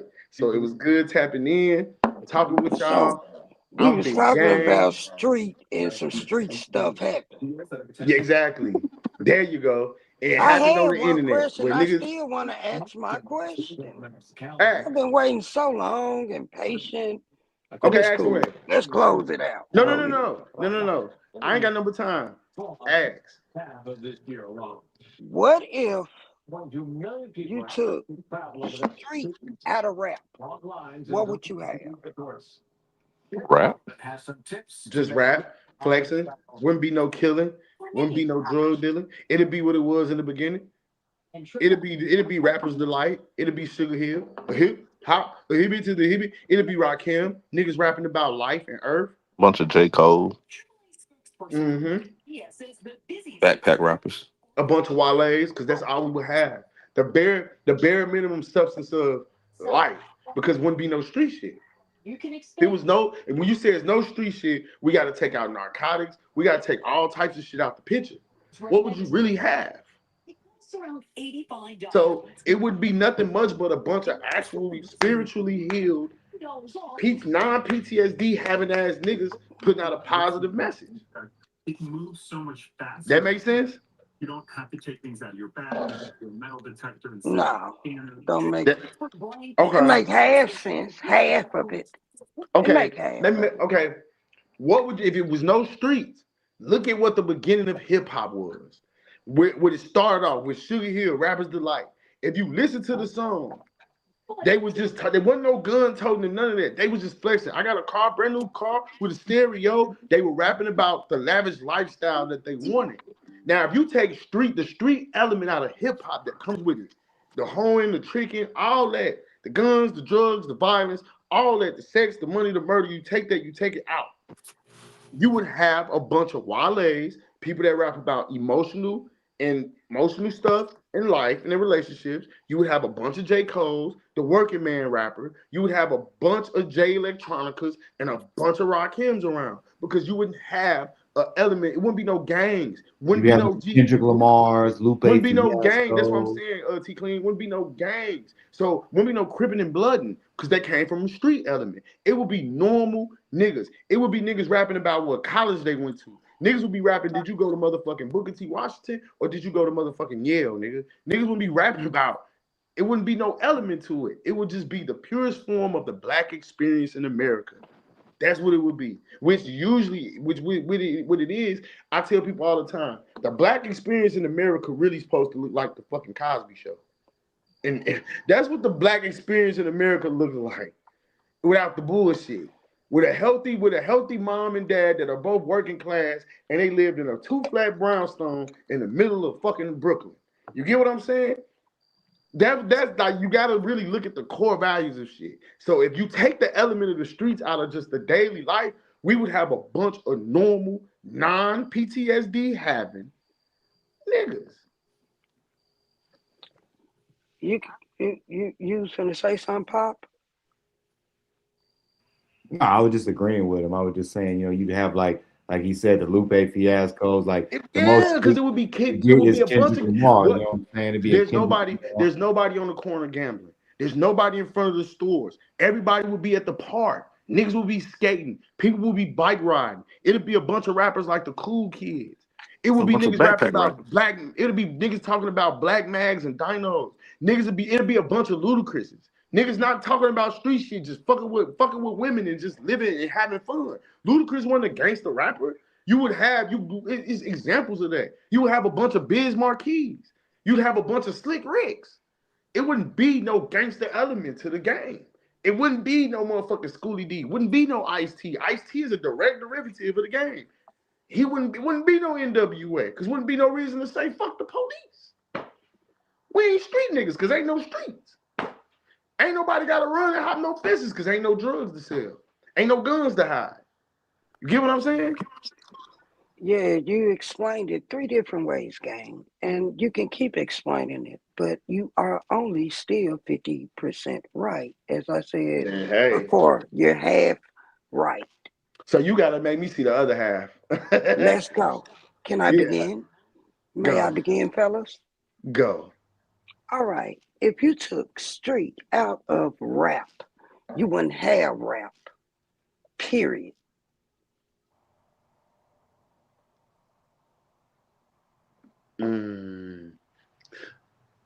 Yes and no. Because I'm going to give you some education. See, I don't know if you know, and it's like you kind of just played into my room. Thank you. Rap always been around. Rap been around since the gospel quartets in the early 1900s. When they were David Noah across the ark and they jumped over the moon. Doom, doom, doom. That was hip hop. Little do you know, that was a form of rap. Rudy Ray Moore, Dolomite, Gil Scott-Heron, the revolution will be televised. All that is a form of hip hop. Little do you know, the first people that started rap, Grandmaster Flash and Sugar Hill, they were none of street niggas. None of them. Sugar Hill was a group that was put together by an executive. His name was Sylvia Johnson. Even go back. I hate to say this, a hot take, but you can go back to Johnny Cash white ass. He was even. I'm about to say. I was finna say we can go back further than that. We can go to Johnny Cash. We can go to Elvis Presley. Hip rap has always been in music. It's just been different forms of rap. You get what I'm saying? We hip hop we didn't invent the wheel. We just perfected it. We just took it. We invented it. We took music that was already out, Apache, all that shit, and they flipped it and they made it their own. And it just became the most prominent form of what it is. So at the end of the day, and guess what? The person that put Sugar Hill together was a gangster.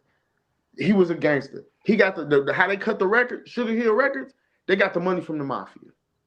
That's how they started the Sugar Hill game. They got 4 dudes from different walks of life, and they put them in one room. They got a record out of them, and they became millionaires and revolutionized what we know today as modern day hip hop. But guess what? They stole their raps from a guy named Grandmaster Caz, who happened to be the first lyrical father of rap. Grandmaster Caz is the first father of I rap rhymes. Him. So, and they stole his rhymes on Sugar Hill. That's why they say Grandmaster Caz and the Cold Crush Brothers. Why you think on H to the Izzo, Jay-Z says, y'all gonna pay us what y'all owe us for what you did to the Cold Crush? Because they fucked the Cold Crush, but the industry they was the first group that got fucked over by the music industry. The Cold Crush Brothers, look them up.